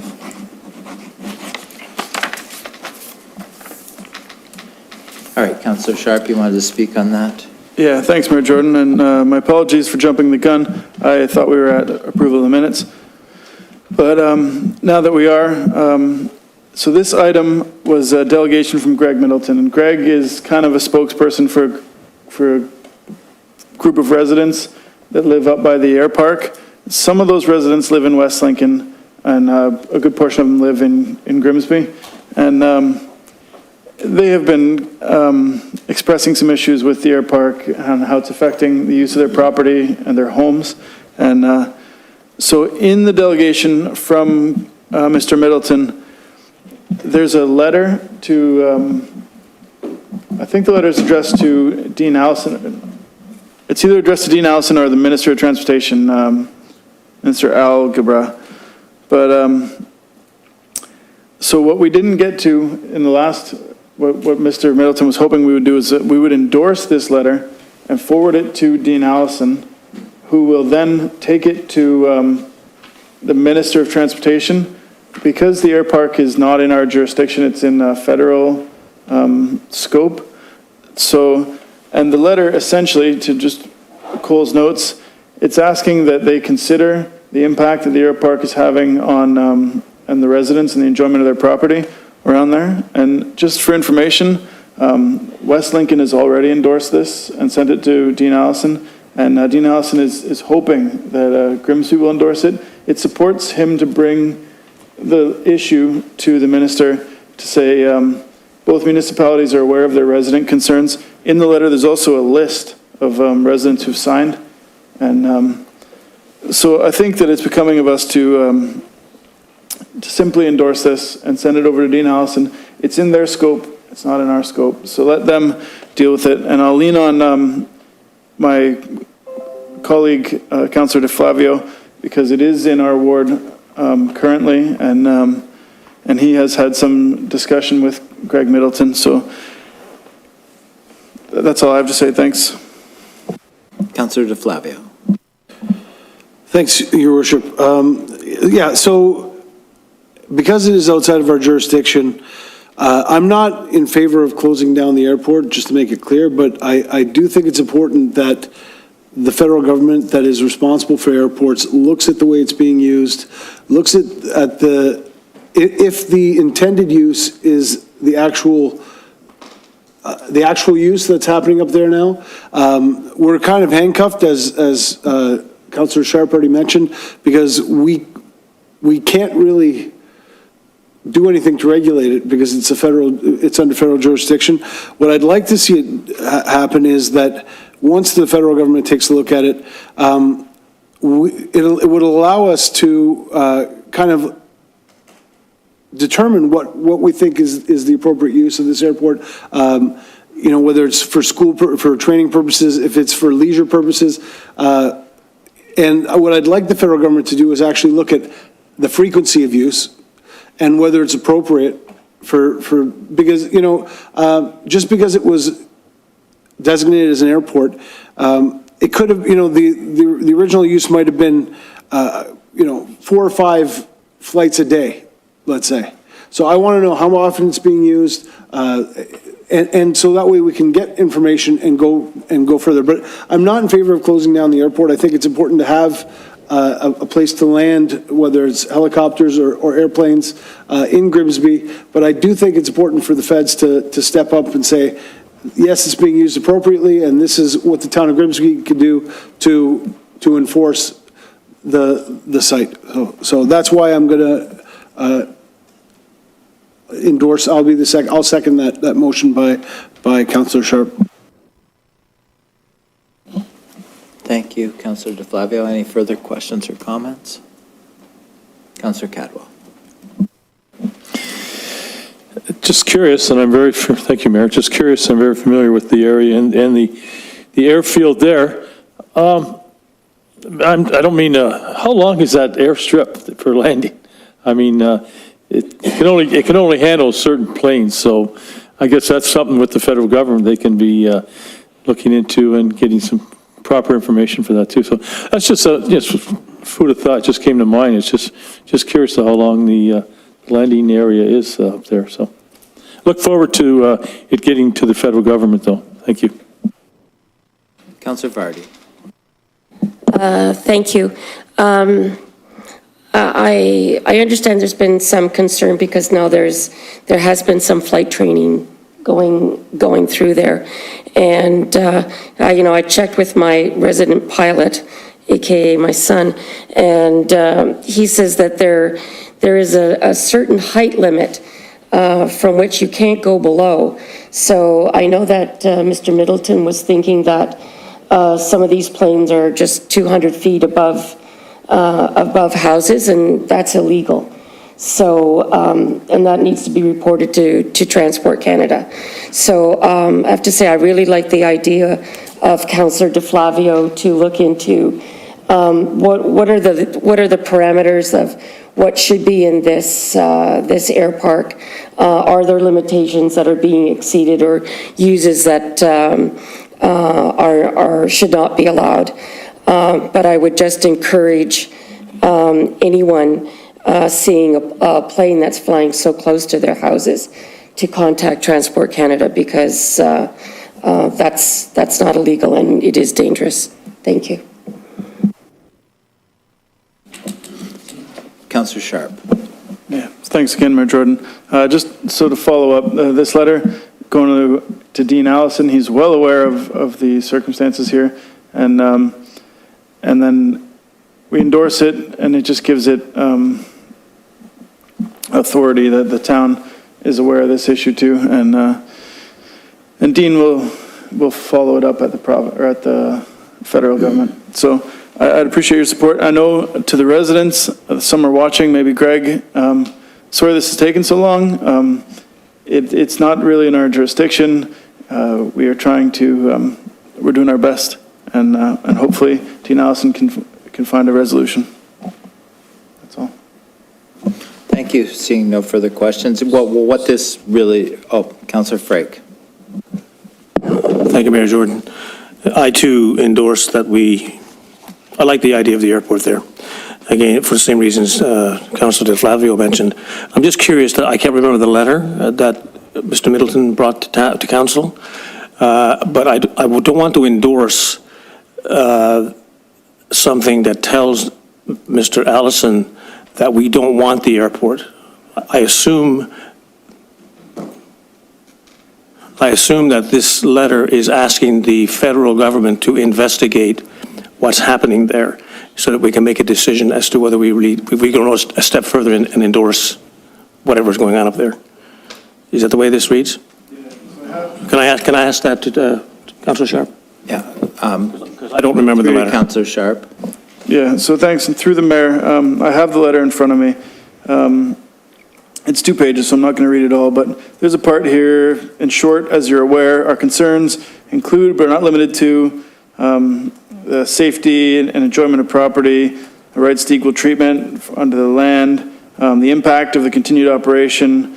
Again, we appreciate your time, and hopeful that we can continue to have dialogue. And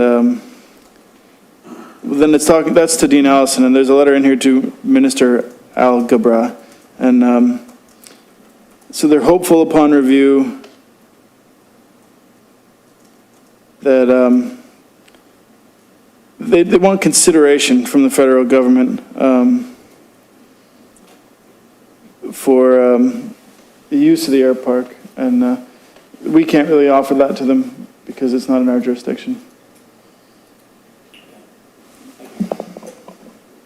Councillor DeFlavio. Thank you, Your Worship. I don't know if there's a staff member that can answer a question, because when we were dealing with the air park when we did the comprehensive zoning bylaw review, there were issues that came up, but, I think it's listed as utility in the zoning. I'm not 100% sure. I'm curious as to how it's taxed. These are all things that, because we don't deal with it very often. And it used to be a small private air park. When I was growing up, it was a gentleman who had retired from the Air Force that ran it with his father, who ran some lessons out of there, and it was very infrequently used, on weekends. So I wouldn't mind getting some information from staff about the air park too, because I'm going to be honest, I'm ignorant when it comes to a lot of the way the taxation. I know that there's a road allowance that cuts through that property that's also owned by the town, and so there are things that I'm unaware of. So if we could get more information back from staff, planning staff or public works staff, it doesn't have to be tonight, but in the future, that allows us to have a better knowledge of that. Any knowledge that we have is good, and I'm kind of in the dark when it comes to a lot of this stuff, so I'd love to have more information, Your Worship. Thank you. Thank you. And so just for clarification, what this item does tonight is it allows Dean Allison, by endorsing it, it allows MP Allison to go to Transport Canada with something from the municipality as well as West Lincoln to just get Transport Canada to take a look and to see whether what's happening there, and just so we do get correspondence from Transport Canada, because we have hit roadblocks looking at this for a year and a half now, trying to get to Transport Canada, but the best way to do it is through our MP, since Transport Canada is a federal initiative that controls the airport. So moved by Councillor Sharp, second by Councillor DeFlavio. Resolved that item C22-187 be amended to read, resolved that the correspondence from Greg Middleton be endorsed by council and that the clerk forward a copy of the resolution to MP Dean Allison. All in favor? That's carried.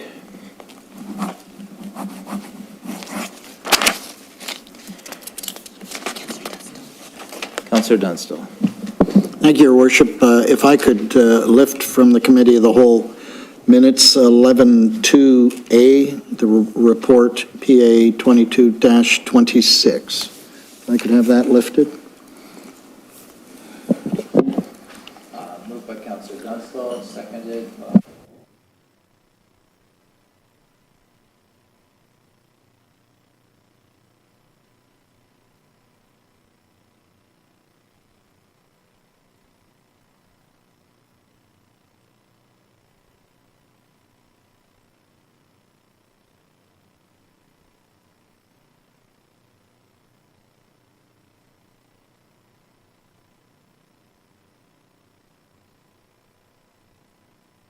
Councillor Dunstall. Thank you, Your Worship. I would like to suggest that we vote on this tonight instead of sending it back to staff.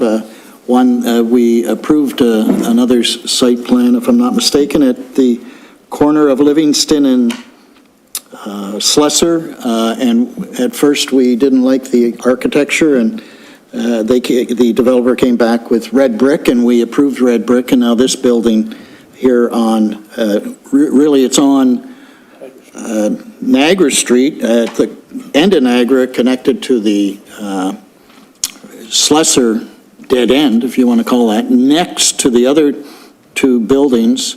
I think it's an appropriate build, and these in these times when we're looking for more affordable housing, this looks more suitable to be something that could be afforded by somebody that might not be able to afford to live in a $1 million home. And we need more people in this community that can work in this community, and that would be an appropriate build. I'm also, if we send it back to staff, they're going to have to do a report.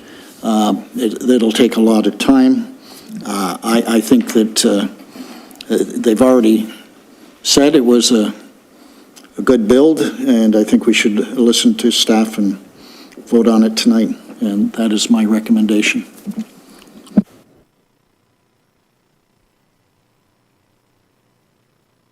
Councillor DeFlavio. I think Councillor Sharp was ahead of me, but I don't want to cut the queue. I respectfully disagree. The reason why I asked to have it pulled the last time around was because I didn't think that architecturally it was in keeping with what we want to do in the town of Grimsby. With all due respect to the developer, there's nothing to say that this isn't going to be a condominium like every other condominium.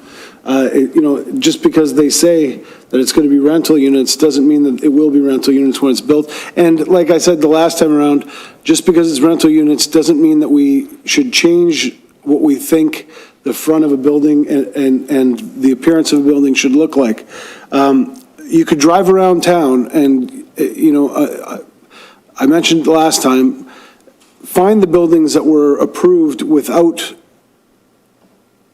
proper architectural design, and they're there forever, and that's my concern, is that once this building is built, it's there forever. And I like brick. I'm happy that it's brick, but I think that there needs to be something done to break up the facade to make it look like the front of the building is the entrance to the building.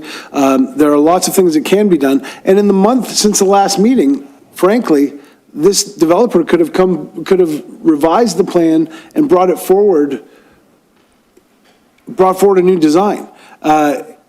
Nothing has changed since then. So I hope that those who voted in favor of pulling it last time and sending it back will do so again this time. I don't want to see another square brick building with no character built in town. And if you want me to pull up some pictures of other ones that it reminds me of just rectangular brick buildings, I'd be happy to do so. I just don't want to see more of those. So I think that asking the developer and their architect to make some modifications to the facade of the building to make it look a little bit more appealing is not a huge ask. I'm not asking them to reconstruct the entire building. I'm asking them to make it look a little bit better. And I think that that's what we were looking for the last time around. Thank you, Your Worship. Councillor Sharp. Yeah, thanks, Mayor Jordan. And so I understand Councillor DeFlavio and I had a phone call about this, and we are talking about the building that's back by the tracks by Slessor, and I'm looking at the site plan.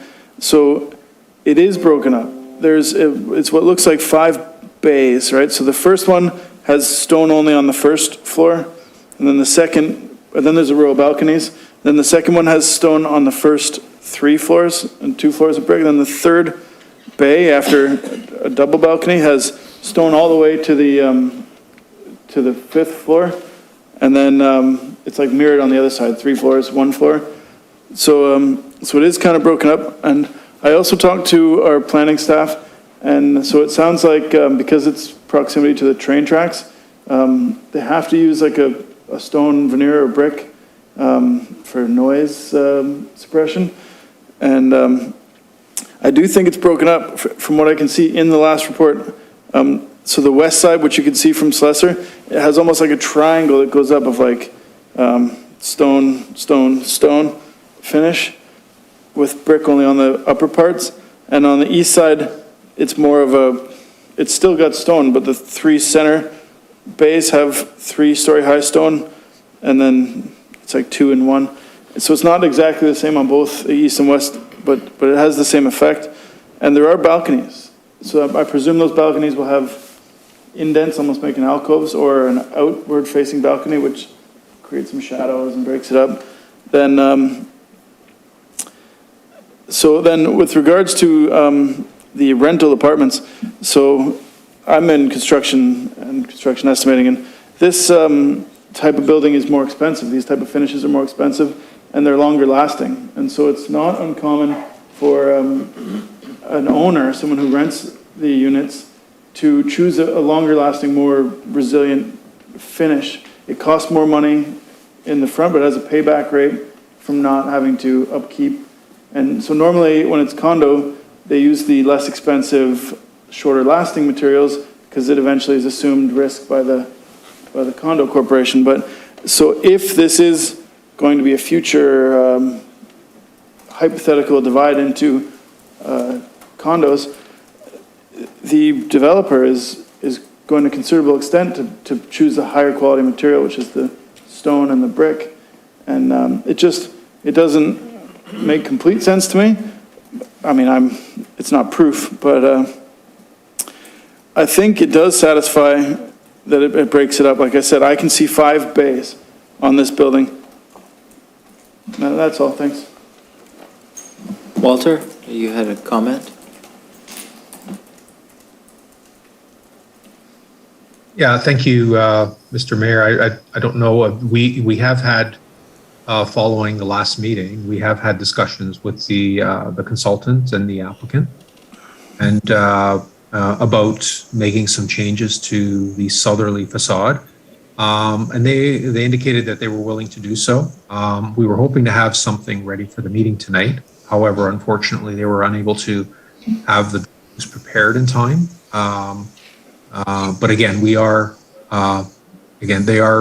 interested in making the changes.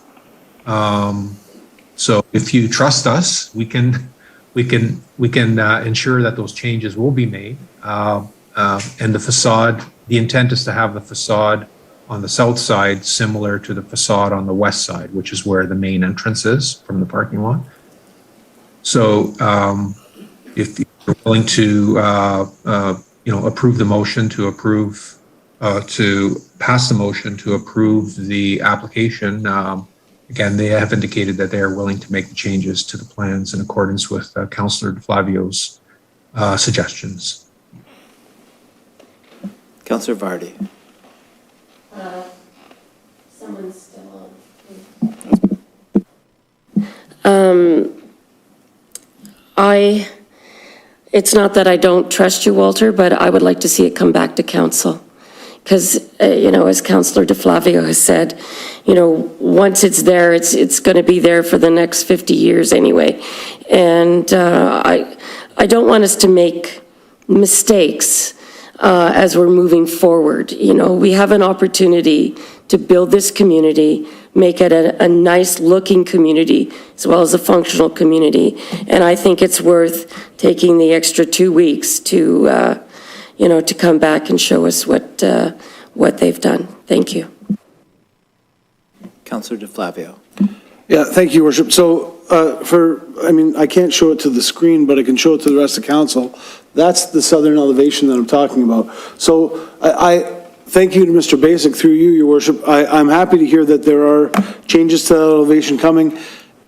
If we get them before the next council meeting, then we can vote on it at the next council meeting. It's 2 weeks away. It's not, we're not talking about, or not even, it's 13 days, right? 19th. So we're 13 days away from the next council meeting. If they bring forward a drawing, then we can vote on it, and I'm happy to see the changes happening. I can't vote on it as is, so let's see it come forward on the 19th. It's not that far away. Thank you, Worship. Thank you. CAO, I saw your hand up. No comment. Councillor Sharp. I move that we defer this item to the council meeting on September 19th.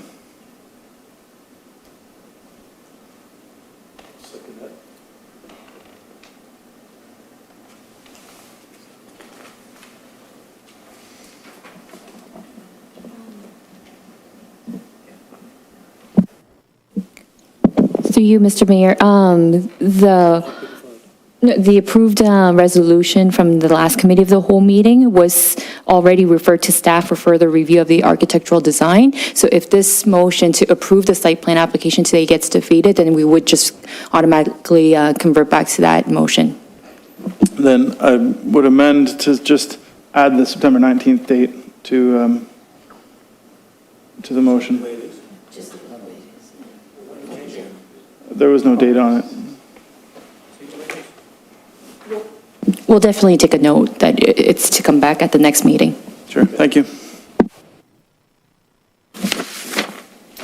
All right, moved by Councillor Dunstall, second by Councillor Sharp. Resolved that item C22-196 be amended to read. Resolved that report PA 22-26 regarding the site plan application 26 SP 16-1711 at 84 Livingston Avenue, Block 1, be received, and that the site plan be approved subject to the technical conditions listed in Appendix A to the report, and that the mayor and clerk are authorized to sign the development agreement on the town's behalf. Recorded vote.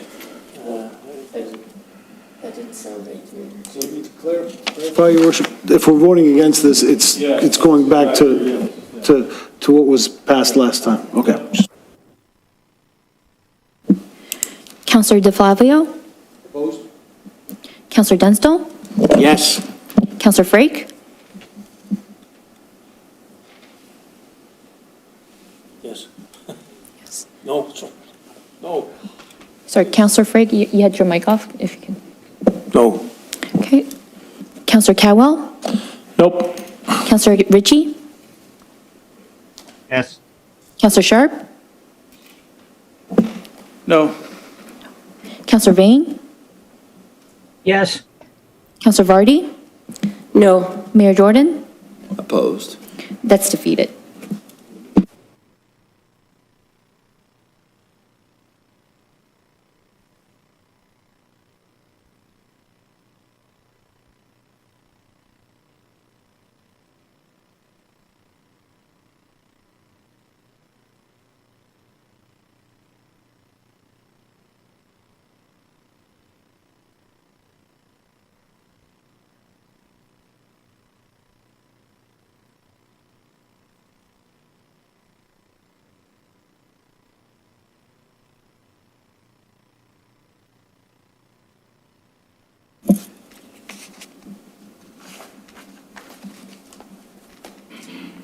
Moved by Councillor DeFlavio, second by Councillor Vardy. Resolved that the Committee of the Whole minutes of August 2nd, 2022 as amended, and Council minutes of August 2nd, 2022 be approved. All in favor?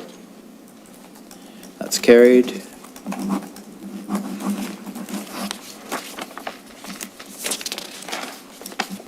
All right, now we move to our consent agenda.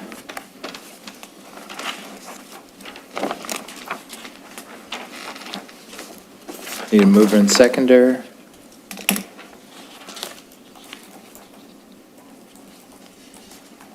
Moved by Councillor Frake, second by Councillor Dunstall.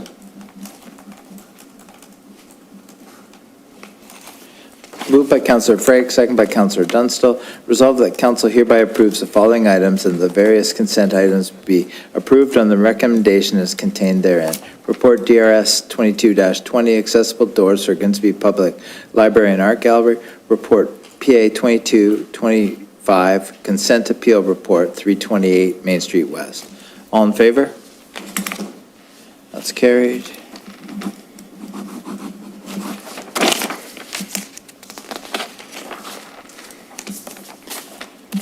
All right, now we move to resolutions. Need a mover and seconder for the water pipe bylaw.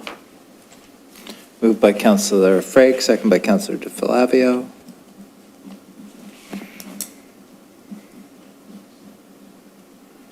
Moved by Councillor Frake, second by Councillor DeFlavio.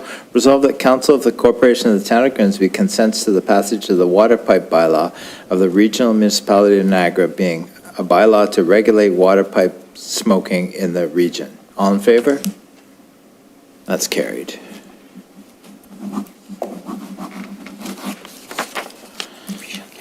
All right, we have a regional councillor update. Councillor Furtick, Good evening.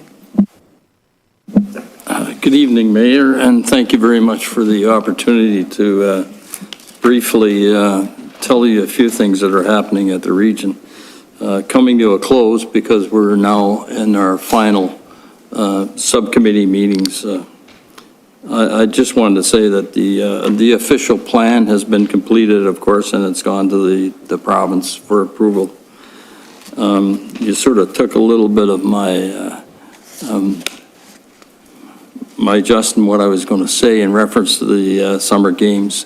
They were fabulous, and Niagara should be really proud, of course, because of the great participation, particularly at the Grimsby Southward Park.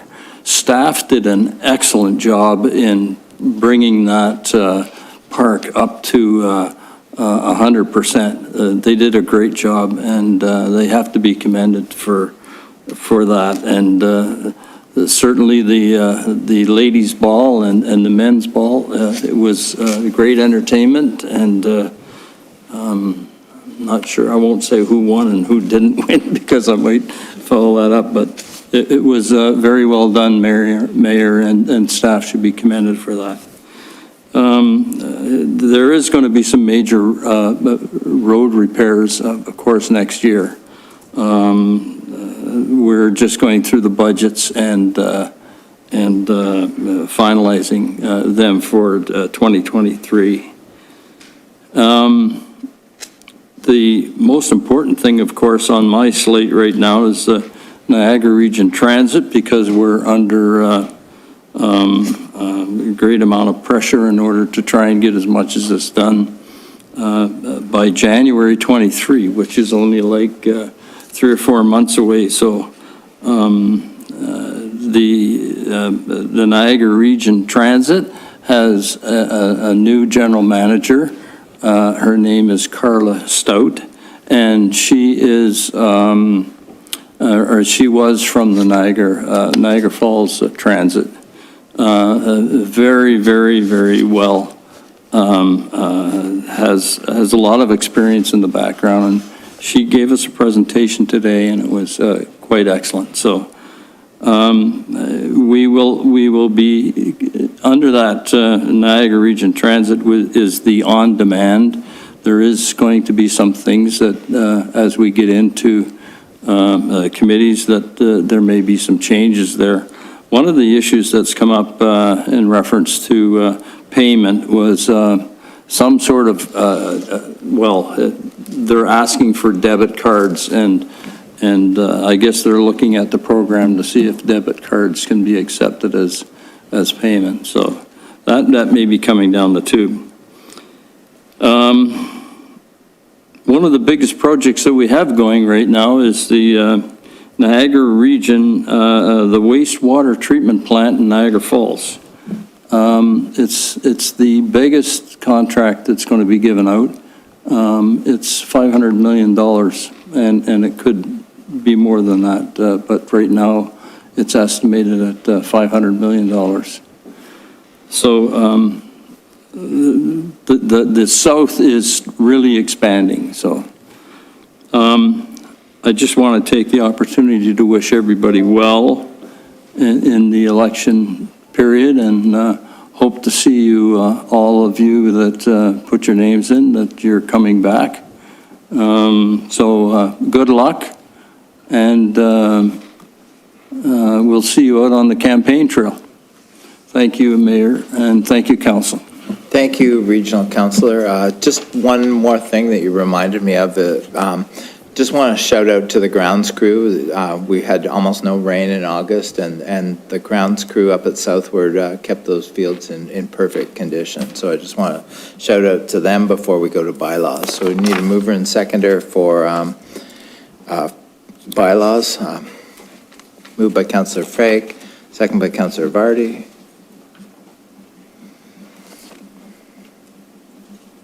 Moved by Councillor Frake, second by Councillor Vardy. Resolved that leave be given to introduce bylaws 22-63 to 22-69 inclusive, and that same be read a first time.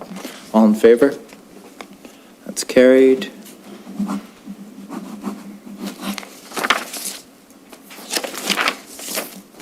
All right, need a mover and seconder for second and third reading. Moved by Councillor Vardy, second by Councillor Sharp. Moved by Councillor Vardy, second by Councillor Sharp. Resolved that leave be given to introduce bylaws 22-63 to 22-69 inclusive, read a first time, now be read a second and third time, and finally passed, then the mayor and town clerk to sign and seal the same, and rule council to the contrary notwithstanding. All in favor? That's carried. All right, and now we move to number 15, announcements. Any announcements? Councillor Vardy. Thank you, through you, Mr. Mayor. I just want to give a shout out for the Art Gallery Board, and that took on the bell box painting. You've probably seen many of them around town. There are 8 in total. I think they did a fabulous job, and it really is a beautiful addition to Grimsby. And I guess I'd also like to single out Adrienne Brown, because she's the one who shepherded this initiative from start to finish. So I really think they're beautiful. I'm not sure if everybody's noticed them or not, but I'm very pleased, and thanks go out to the Art Gallery Board. Thank you. Thank you, Councillor Vardy. Yes, I have noticed them. They look amazing all over town. Councillor Cadwell. Thank you, Mayor Jordan. Just a couple items. I attended the Adam June Memorial Golf Tournament with our Economic Development Officer, Frank Mealy, and that was in August 15th at Bridgewater Golf Course. It was a memorial tournament that they set up in Adam's name. As you all remember, Adam was our former Economic Development Officer. They had 144 golfers. Great event, great tribute to Adam. There was economic development officers from pretty well, mostly all the municipalities in Niagara, and it was just a great event. And they raised a lot of money for cancer. So, and I believe they're going to make it an annual event. So hopefully next year those who are interested could join and participate. Also, Frank set up a tour of Alifier, the medical marijuana operation at 378 South Service Road, just east of Bartlett Avenue.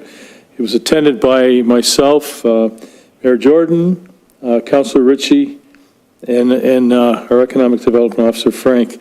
I'll tell you, what a great operation they have there. It's first class, it really is. And yeah, it was great to be there and have a good discussion with the businesses. And I know Frank took a couple of things away from our tour that we're going to be hopefully to try to help out the folks at Alifier in the future. So, yeah. Thanks, Frank. That's it. Councillor Sharp. Yeah, thank you, Mayor Jordan. I have 2 items. One is that our Parks and Recreation Fall Winter Leisure Guide just came out. It's available online. I'm sorry I don't have the URL, but it is, just search Grimsby Parks and Rec Leisure Guide. And so for all the mums and dads and grandmas that are watching that want to register their kids in the camps for the winter and the fall, and some of our skating programs and kinder gym, stuff like that, registration opens today, September 6th, for Grimsby residents, and I think September 9th, which would be Friday, for out-of-town residents. A lot of these programs will sell out, and so you can register online. You don't have to do it in business hours, so sign on right now, register your kids for whatever's available. And yeah, that's just an FYI. Then also, and not in the council minutes, but in the committee minutes that we approved, a lot of our subcommittees have had their last meetings, the library, the museum, which I'm on, and the Green Committee. And so the volunteer members that are on those committees, thank you to them. I can't name them all. I could name most on my committees, but there's many of them. And so I just want to thank them for the time that they've committed to our subcommittees. And we are having a thank you, if maybe the clerk can remind me, I have it in my calendar.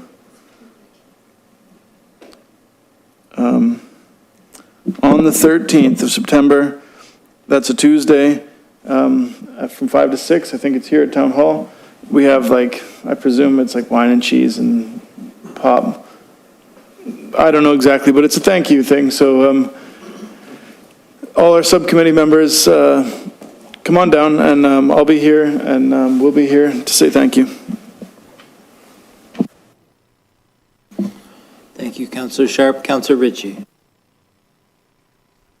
Thank you, through the chair. I wanted to thank councillors that attended the AMO conference, Councillor Sharp, Councillor Vardy, Regional Councillor Ferdich, of course our MPP, Sam Moosterhoff, and all the different ministries that we had an opportunity to meet and discuss the town's priorities with. I found that over the 4-year term that having these meetings with these different departments in the province has been very valuable to the town itself, as it's helped us to accomplish many things. You can read on the Town of Grimsby website the media release related with that, so I won't add anything else to that matter, but I wanted to thank all the councillors for going. It was from the 14th to the 17th, so that's just an additional commitment that those councillors made as they attended that function. I also wanted to give condolences out to the family of Steve Marcus. He was a Grimsby firefighter of 12 years who passed away. I just want his family to know that that they're in our prayers at this time and their thoughts are with us. And we want to thank our volunteer firefighters for everything they do. They're an invaluable resource to our municipality. Thanks. Thank you, Councillor Ritchie. Councillor DeFlavio. Thank you, Worship.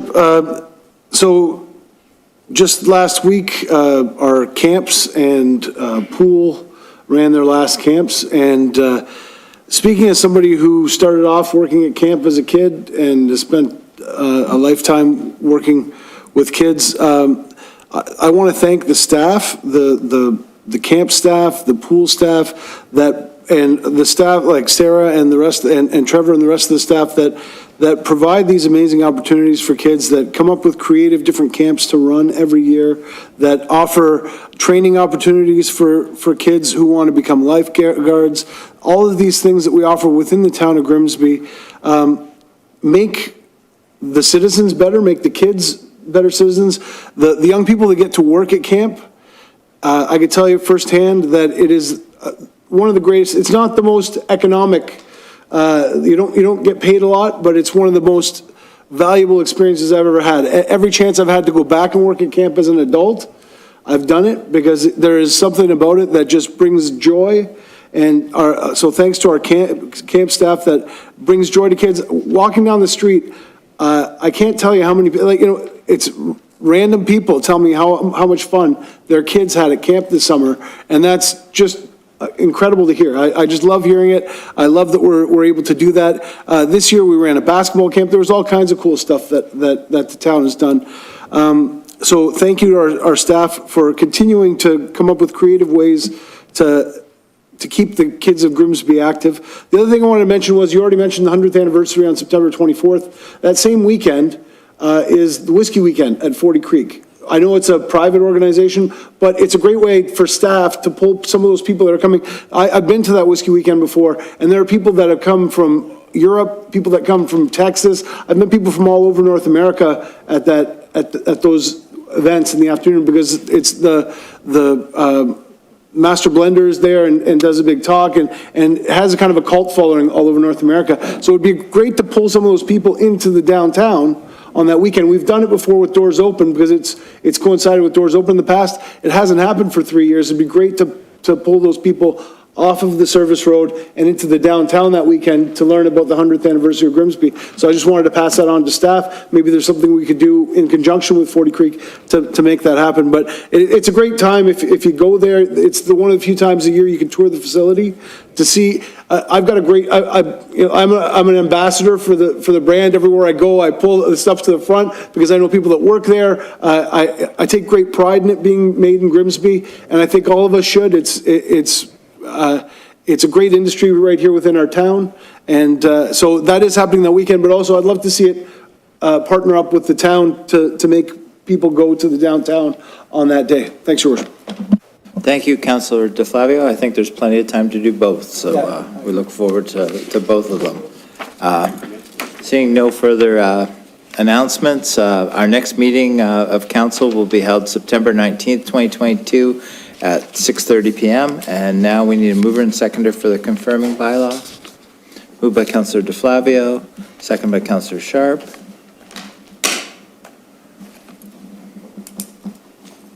Moved by Councillor DeFlavio, second by Councillor Sharp. Resolved that leave be given to introduce bylaw 22-70 and that same be read a first time. All in favor? That's carried. Mover and seconder for second and third reading.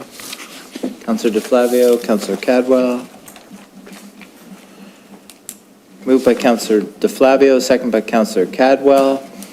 Resolved that leave be given to introduce bylaw 22-70, read a first time, now read a second and third time, and finally passed, and the mayor and town clerk do sign and seal the same, and rule to the council to the contrary notwithstanding. Good night, everyone. Meeting is adjourned. Oh, sorry. All in favor? That's carried. Meeting is adjourned. Good night, everyone.